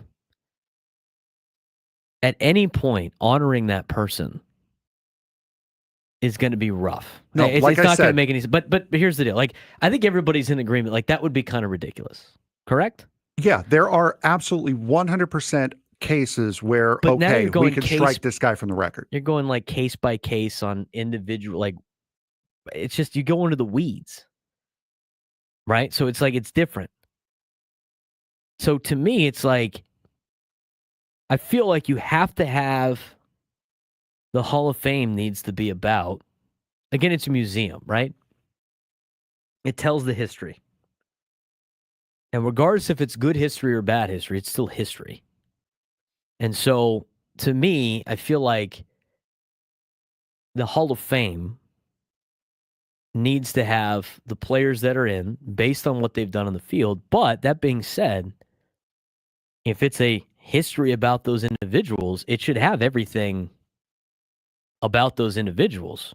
Should it not? Or you should only think about the good sports things, because then again, then you're factoring out other problems. And this is why the Hall of Fame does have politics. This is why they do pick and choose. It's a slippery slope that I don't think there's really a right answer for. But I agree with you, Frank, in a sense that they like draw the line in the sand on the whole gambling thing, but they will collect the money from the gambling outlets now and then say we're banning these people until they die, and then we're going to put them in the, and then we're going to like have them back in baseball so we could tell their story because it helps with the narrative of our game. It falls. I think that entire perspective falls flat. You do not come out, if you're Major League Baseball, you do not come out looking like the good guy that you think you do in this case. Baseball is saying, oh, well, we're letting them in. We're making the people happy. We're listening to our fans. No. You should have done this. Should you have penalized them? Sure. Fine. That's fair. But a lifetime ban, I mean, come on. This is something. And then, like, again, Pete Rose was prominent on MLB on Fox later towards the end of his life. That you can't say, oh, well, here he is. This is what you wanted. And then still keep him from baseball immortality and him not being able to recognize it, see it, and accept it. It's so bad. It's interesting. Like, people like are saying, like, you can't, you're involved in baseball. You can't bet. It's a huge difference than everything else that they've done outside of baseball. But the thing is what is the purpose of the Hall of Fame? What is the purpose of the Hall of Fame? Like, what's the general, like, we're going to start a Hall of Fame. Honor the history of the greatest players in the history of the sport. Right. And what they did on the field. Yes. So if a guy's gambling on games as he's playing and putting up all these big numbers, to me, if you can't tell the story of baseball without mentioning this player's name, he deserves to be in the Hall of Fame regardless of what he particularly did. Now, how you display that person in the Hall of Fame, I think, is a different conversation. But if you're talking about who the best players are and who are the best players of their generation, who are the best players to ever play this game, those are the ones that need to be in the Hall of Fame. And then once they're in the Hall of Fame or whatever, you can start determining, okay, well, this guy also did all of these things that we don't like. This guy also did all of this. To me, it's a history lesson, right? I mean, it's kind of a history book. There's a lot of people in your history books that are in your history books for accomplishing a lot of things that also did a lot of bad things. That's just kind of human, as you mentioned before. The humans are going to do that. So to me, if you're going to make it like a museum, then you make it like a museum. But if it's only about the players that were really good players and then also almost had a perfect record, that's your prerogative, whatever you want to determine. But as we mentioned before, the whole, we're going to take all this money from gambling companies and we're going to make gambling and shove it down everybody's throats. But if one of our players bets on the game, which I still think is bad, we're going to make sure that guy can never enjoy being in the Hall of Fame until he dies. But then we're still going to make money off of him after he dies, because there's a lot of money to be made off of Pete Rose and what he accomplished. We're just, the picking and choosing is where I think you and I are in agreement is kind of ridiculous for baseball. And I'm seeing in the chat, Adam Paul in the chat. Hold on, let me scroll back up to it here. Went down. You guys kept commenting. His accomplishments are in the Hall of Fame. No one's saying that you can't mention him. Is his bust in the Hall of Fame? Because that's what you're looking for. You're looking for the bust. You're looking for the plaque. Of course, the records are going to be there, but the bust and the plaque in that wing of the Hall of Fame is what a player is looking for. That is what every single player playing in Major League Baseball right now, that is their end goal, is to end up with that plaque in the Hall of Fame. And Pete Rose doesn't have that. Right. That's the point. And that's the difference. Again, if you're going to honor the people that did the best in the sport because of what they accumulated statistic-wise, if those numbers are faulty because of either performance enhancing or whatever, that needs to be on there. But the gambling thing is interesting to me because even though he bet on his team sometimes, he bet against his team sometimes, he did it as a manager, right? Like all of those things. Him betting on sports had no impact on how many hits he got. He still had the amount of hits that he had. It's not like betting on himself was going to incentivize him to get more hits. So again, you're picking at straws on some of these things. But I think the agreement is on the situation at hand is Major League Baseball picking and choosing when they want to enforce certain rules. And then once that they are rid of this player, they still want to make the money out of it. Mm-hmm. 833-288-0973, 833-288-0973. We got to take a quick break. Tim and LaMesa wants to join the show. If you stay on hold, we'll get to you when we come back. Get to that in and out discussion as well. Got a lot of people upset about that. We've had a lot of interesting topics today. A lot of headbutting. A lot of conversations. We appreciate it. Braden Surprenant show rolls on. Segos number Sports Station 97 through the Fan. This is the story of the one. As a safety manager at a manufacturing plant, he does everything he can to keep his coworkers safe. From finding ways to reduce risks to keeping safety supplies in stock. And for that, he relies on Grainger. Grainger offers a broad range of quality products and next-day delivery, so he can always play it safe. Call 1-800-GRAINGER, click Grainger.com, or just stop by. Grainger, for the ones who get it done. Gambling problem? Call 1-800-GAMBLER. GEGE 000-466. For a full list of games and rules, play at 7 Mile Casino. Visit 7milecasino.com. Hey, it's Metal Woods here, reminding you that San Diego's best place to play cards is also its closest. 7 Mile Casino offers Texas Hold'em poker, California-style blackjack, Pai Gow poker, and baccarat. Make sure you get in on the weekend for their award-winning brunch from Sammy's. It's so easy to get to. You don't have to drive into the East County. Just head down the 5 freeway to Chula Vista. Get off Bay Boulevard right there on San Diego Bay. It's our place. Make it your 7 Mile Casino, just 7 minutes from downtown. We all hear the radio ads about the IRS. They tell you to be afraid, to be scared, and they try to frighten you into calling. I'm not here to do that. Tax Relief Advocates is different. TRA is here to tell you that if you owe money to the IRS, whether it's $5,000, $50,000, or $500,000, we have a solution. It doesn't matter if you're sitting in your car, at work, or with your kids. No matter where you are, call now. 800-518-3899. Don't lose hope. TRA can eliminate or reduce what you owe to the IRS. Generous programs are now available that can give you a fresh start. Our passion is taxes and helping individuals fix their IRS problems. We have over 1,000 5-star reviews on Google and an A+ with the Better Business Bureau. You don't need to be afraid of the IRS any longer. End your tax nightmare today by visiting us online at TRA.com or call 800-518-3899. 800-518-3899. That's 800-518-3899. Tax Relief Advocates. Real solutions for real people. This is the story of the one. As a safety manager at a manufacturing plant, he does everything he can to keep his coworkers safe. From finding ways to reduce risks to keeping safety supplies in stock. And for that, he relies on Grainger. Grainger offers a broad range of quality products and next-day delivery, so he can always play it safe. Call 1-800-GRAINGER, click Grainger.com, or just stop by. Grainger, for the ones who get it done. Find what you love, love what you find at Total Wine and More. There's so much waiting for you. Spirits and beer, thousands of wines, guides in the know, and prices so low, it just might blow your mind.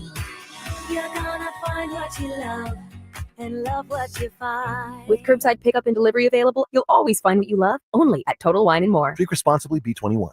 San Diego to Tijuana, bus leaving in 3 minutes. Hey, how are you, babe? Hi, I'm good, but I wish you were here in Tijuana. I know, I wish you were here in San Diego. Hey, I just sent you a song.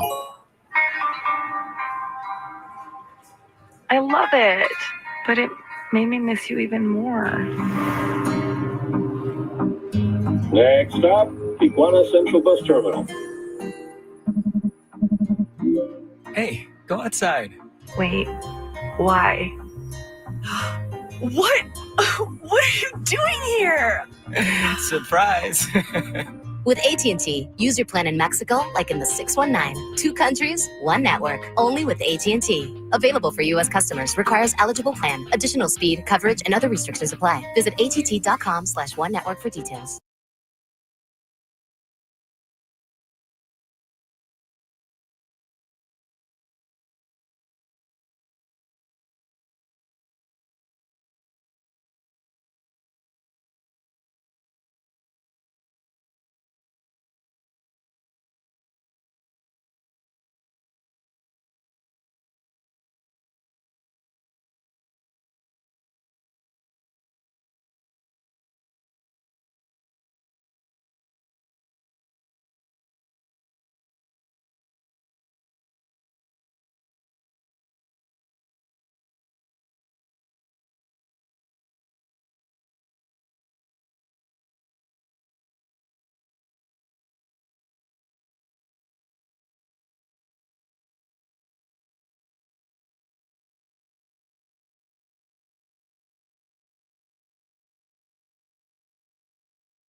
$124 on a Tuesday.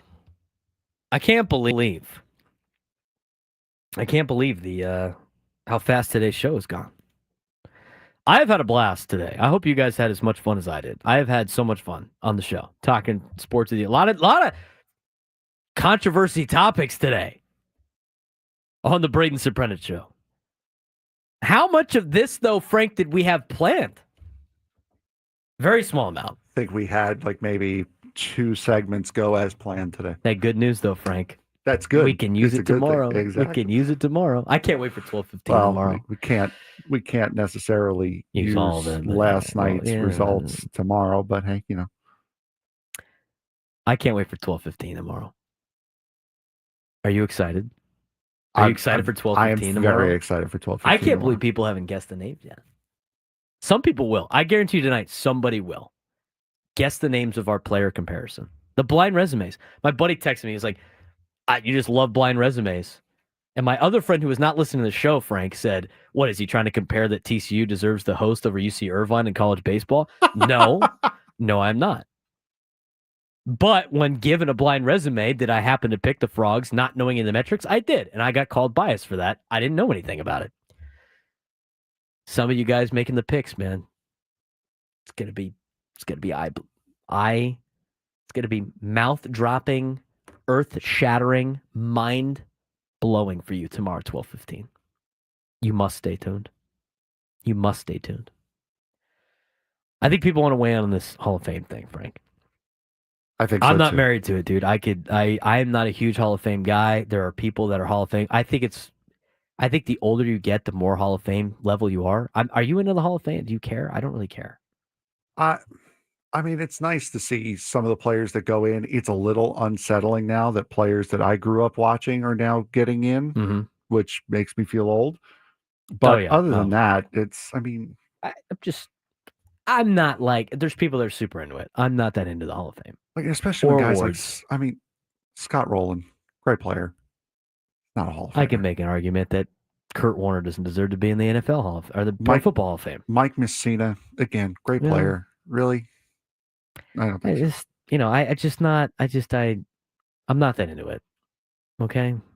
I think a lot of people get the benefit of being in the media. Like, if you join the media after, you always get, like, the media votes. I think the process for it kind of sucks, but it is what it is. People love the Hall of Fame. I'm not one of them. 833-288-0973, 833-288-0973. Tim in La Mesa. What's going on, dude? What's your Tuesday like? Oh, not bad. Just out getting a little coffee before I head back into work. So nice. Hey, a little midday coffee? That's great. How, you know what, in terms of coffee, Tim, is there anything better than a midday coffee? Well, honestly, I work at home, so it's not really the coffee I need. I just need to get the hell out of my house. Oh, you know what? That's fair. He doesn't even get the coffee. He goes, yeah, hey, I'm going to go get a coffee. Don't get me wrong. I'm enjoying the coffee, but like, and I get to listen to you guys because I don't have the stream on all the time. But you hit on a topic that I think a lot about, and I heard Frank talking about it. Look, I'm going to start this by saying I think both Shoeless Joe and Pete Rose should be in the Hall of Fame, period. Like, I've always felt that way because they're great players. And to your point, Braden, we can't judge them on their character because, let's be honest, you look back at early series baseball, Ty Cobb, Nap Lajoie, these are bad people who did bad things, right? But they're in there because we don't care about their character. We just care about their baseball. But it's not the same as the NFL or college student getting dinged for like using a betting app. Shoeless Joe was literally accused of throwing a game for money. That's not gambling. Right. It's not like he was throwing out for gambling. P. Rose was accused of betting on games that he was in the bench. And although he'll claim he never bet against himself, like, you're wagering on something you can control. That's not just getting dinged for gambling. So, like, I guess the reason I'm calling in is, let's not say, oh, all these things are equal and it's a bad look, because they're not equal. It's not some dude tapping in a teaser on one of these new apps and getting dinged like the Ohio State kids or the Iowa State kids. It's not even remotely the same. Like, these are not equivocal, in any way, shape, or form. And also, the people that they were placing these bets with in the 20s, P. Rose in the 70s, they were placing them with bookies and criminals. And baseball couldn't possibly imagine that these would be Wall Street listed Fortune 500 companies that were sponsoring. I mean, that's a recent reality, like, it's not an apples to apples comparison. I guess that's the point I'm trying to make. Yeah, it's a good point, Tim. I just, it's the counter to that is it's interesting that they, what their opinion has been on base. It seems like they're talking out of both sides of their mouth to an extent, but you do bring up good points. I mean, it makes sense. I mean, it's different. It's not like as he mentioned, like a college kid on a betting app betting in a different sport, nor did they, the things have changed. I mean, there's a lot of vices back in the 50s that are everyday commonplace now. gambling and drinking and all that, and a bunch of other stuff. 833-288-0973, 833-288-0973. Marcus and Menifee on the Braden Surprenant Show. What's going on, Marcus? Hey, gentlemen. How you doing on this Tuesday? I'm doing well, man. What do you got for me today? Oh, what do I got? Let's see. Let's focus on the now, but let's also look forward to the future. Let's stop talking about trading Salas and DeVries, because let's think about what the lineup could look like. We got Salas, DeVries. We got Merrill. We'll have Nando. We'll have, let's see, who will we have? We'll have Bogey, who'll probably slide over to first. We'll see how that looks. And then we'll have Manny. And then, take it from there. As far as food goes, I like a 3x3 with the cold cheese, extra toast, no lettuce or tomato, and Costco pizza. That's dope. All right. Marcus has been weighing in a lot of stuff that we've been talking about. He said trade though. Let's talk about trading Leo and Salas, and then he mentions them in the lineup. He said stop talking about it. Stop talking about it. That makes a little bit more sense now. We keep teasing the in and out thing. We got to get to that. Yeah, we do. We still got a couple of minutes though. How long is that clip? Not that long. We can play it right now. Get it now. Yeah, let's get it right now. So here, just to set this up. Saw this last night. We wanted to talk about it in our lunchtime hour that we usually get. But we want to talk about it today. We wanted to get to it. We never got to it. Jayden Reed plays for the Packers, right? He plays for the Packers? Yeah. Jayden Reed. You're asking me about a football player. I don't care. Okay. Oh, here we go. NFL guy. Giants fan. But anyway. Jayden Reed, Green Bay Packers on the St. Brown podcast. He mentioned this about In-N-Out. I got another question for both of y'all. What's up? In-N-Out. Fire. Y'all sound just like J Love, bro. It's fire. The reason why, listen, what'd you get? It's mid, bro. It's mid, bro. So what do you like? Bro, I eat Five Guys over that. That soggy ass bun that put on Five Guys. Come on, bro. Culver's better than that shit, bro. All Five Guys is no homo is meat, bro. Mid. He says it's mid. I was waiting for that. I was just waiting Yeah, for one. I was waiting. I was waiting. It was coming. I was like, it's gonna come. And boom goes dynamite. There it was. In-N-Out is mid. I don't know about that. I'm not a huge. I'm gonna preface this by saying I'm not a huge In-N-Out fan. I think it's good. I don't think it's. I must get it the first thing I come to San Diego for, coming back to California. God no. It ain't that good. It's very healthy in terms of what you can get there. I feel better the morning after eating In-N-Out than I do any other fast food place. I am now at the age where I feel hungover the day after eating fast food. Oh, gosh. And it's not because of drinking. There will be nights where I just only have, you know what? It's Friday night. Like, not doing too much. Like, I'm too lazy to cook. I'll get Taco Bell. Next day, rough. Not a great day. I used to be able to handle that. Can't do that anymore. In-N-Out, never feel like that, ever, the next morning. He dropped the Five Guys over In-N-Out, some soggy-ass fries. I can't have Five Guys. Really? Mm-hmm. Peanut allergy. Oh, really? Oh, yeah, you can't even walk into that place. Nope. Same thing. I could never have Chick-fil-A either. Go to Roadhouse? We'll know Frank's in a bad spot if he's like, hey, I'm going to Roadhouse tonight. Oh, my, what? Stop him! I've had Five Guys twice in my life. I can't mention, I can't really evaluate Five Guys that well. As I Need Money says, for a guy that needs money, he probably can't afford Five Guys. It's way too expensive. So from that perspective, no. I can't say. Now, I did try Culver's for the first time last year. I did try Culver's. He brought up Culver's later in the clip. Yeah, he that's did. Why we're bringing up Culver's. I have tried Culver's. I have ventured into the Midwest waters of Culver's. Not bad. Culver's plays. I think Culver's plays. I was with USD. They were playing Drake in football. in Iowa. We're in Des Moines.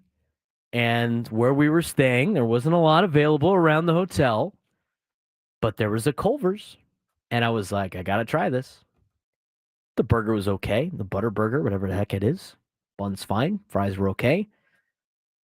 They had,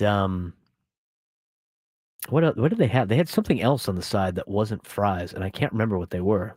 It was like some type of tots or something. Or, no, I got cheese curds. They had a side of cheese curds. Pretty solid. And then the custard's like the best thing. They have a dessert, but it's hard to compare In-N-Out to other places. It's apples to oranges comparisons. But Culver's, it's slap with Culver's. Five Guys, haven't had enough Five Guys to evaluate. I think Shake Shack is very good. Shake Shack to me is number one. I love Shake Shack. And the inner New Yorker coming in with the Shake Shack take. I like Shake Shack. There's one out here. There's more than one out here. Well, I only know the one in Little Italy. There's one at the mall at UTC. It's the first one I was at. There's one over here in Mission Valley, where the Loyola building used to be, like San Diego Loyola used to be. Oh yeah, I just passed. Yeah, you're right. I just passed it the other day, actually. Well, now you know where one's at. Sonic's not very good, and Sonic ain't good outside of San Diego either. The only thing that's cool about Sonic is they got like Mott sticks and stuff. Excuse me? You've never been to Sonic? No. They have like every side on the planet. They make like Jack in the Box look nuts with the sides they have. Now they don't have any teriyaki bowls or anything, but they got like every fried food you can think of. Yeah, you had me at mozzarella sticks. That's where you got me. My buddy I got a story for you about Mott sticks. A New Yorker, very much like you, Frank. Even though you're from here, that's a different story. But my buddy Bradley and a Sonic in Fort Worth, Texas. We'll talk about it when we come back. Braden Surprenant Show, standing as number one sports station 97 through the Fan.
Final segment of the Braden Surprenant Show on a Tuesday, man. Time fly when you're having fun.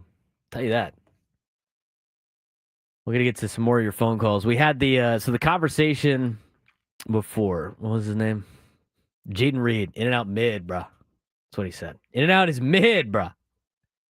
I don't know about that. It's not bad. I can't believe I'm defending In and Out right now because I'm not the biggest In and Out fan. But Adam Paul was talking about Sonic is better in Oklahoma. Here's the deal. I have never been a believer in food places, fast food national chains being better in different states as a defense mechanism for liking a place that people don't like. Case in point, when I was in Texas, the Texans are biased, dude. They love their Whataburger.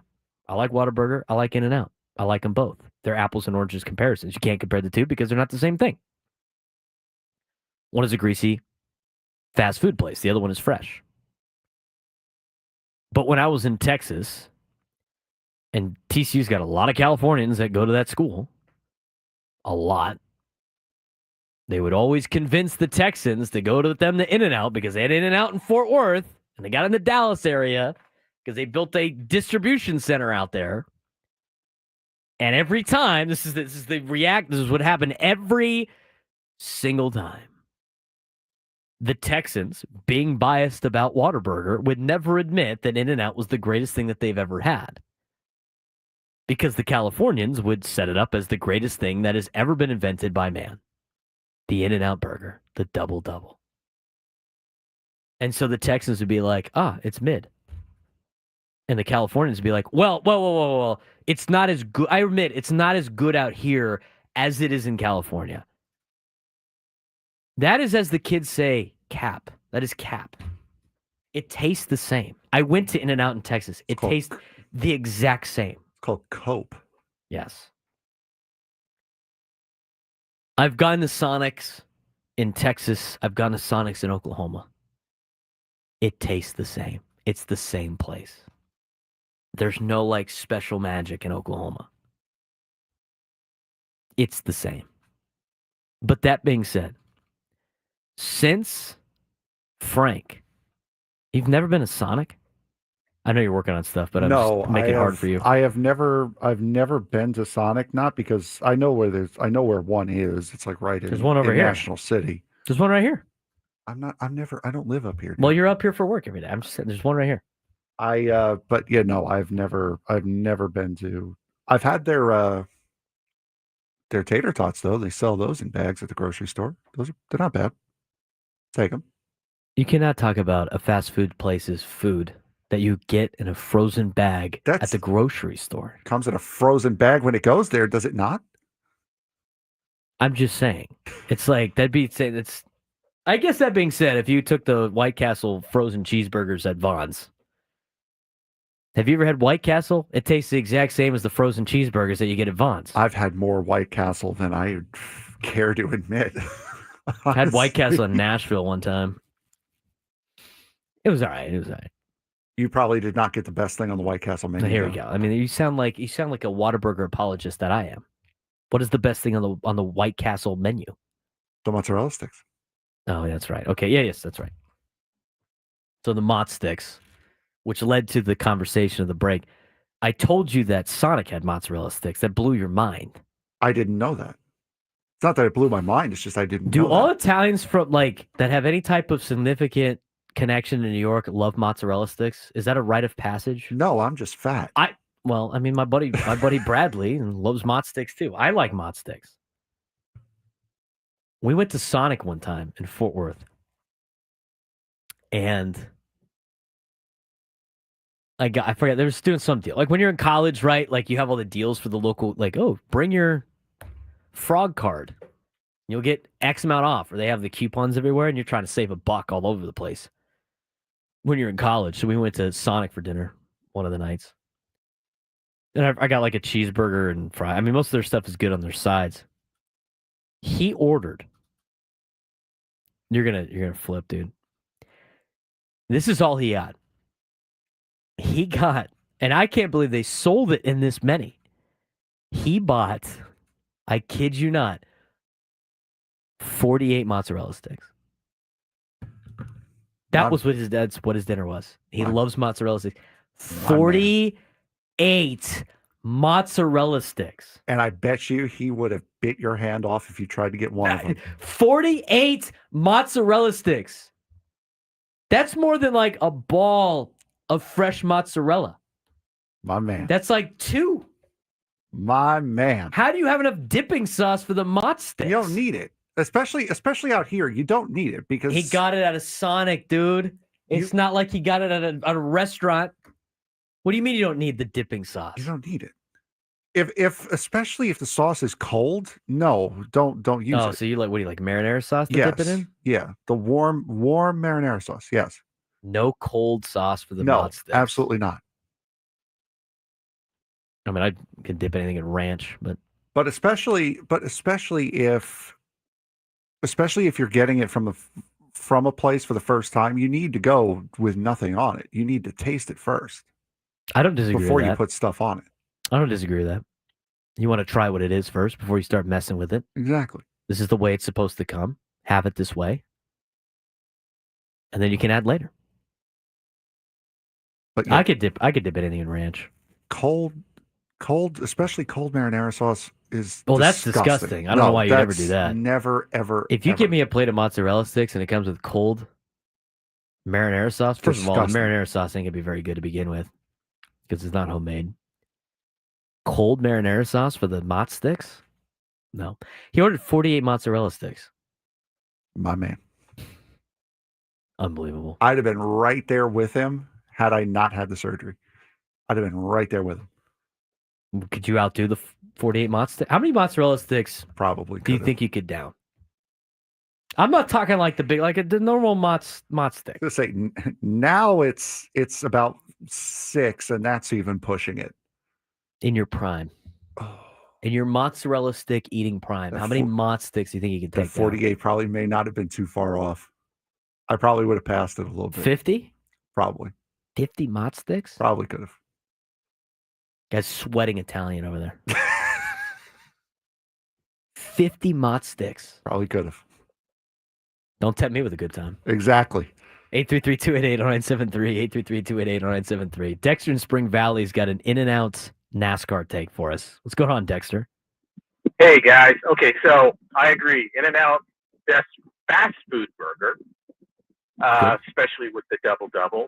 And I'm going to tie it in locally that the best restaurant burger is Slater's 50-50. Oh, you like Slater's 50-50. Do you go with the 50-50 patty? You go with the half bacon, half ground beef patty? They used to have a full bacon burger. That's too much, dude. That's too much bacon. Yeah, but I mean, that's what I would go for. But the 50-50 is awesome. Now, speaking of 50-50, speaking of double-double and NASCAR, Kyle Larson's going for a second attempt for the Memorial Day double, 1,100 miles.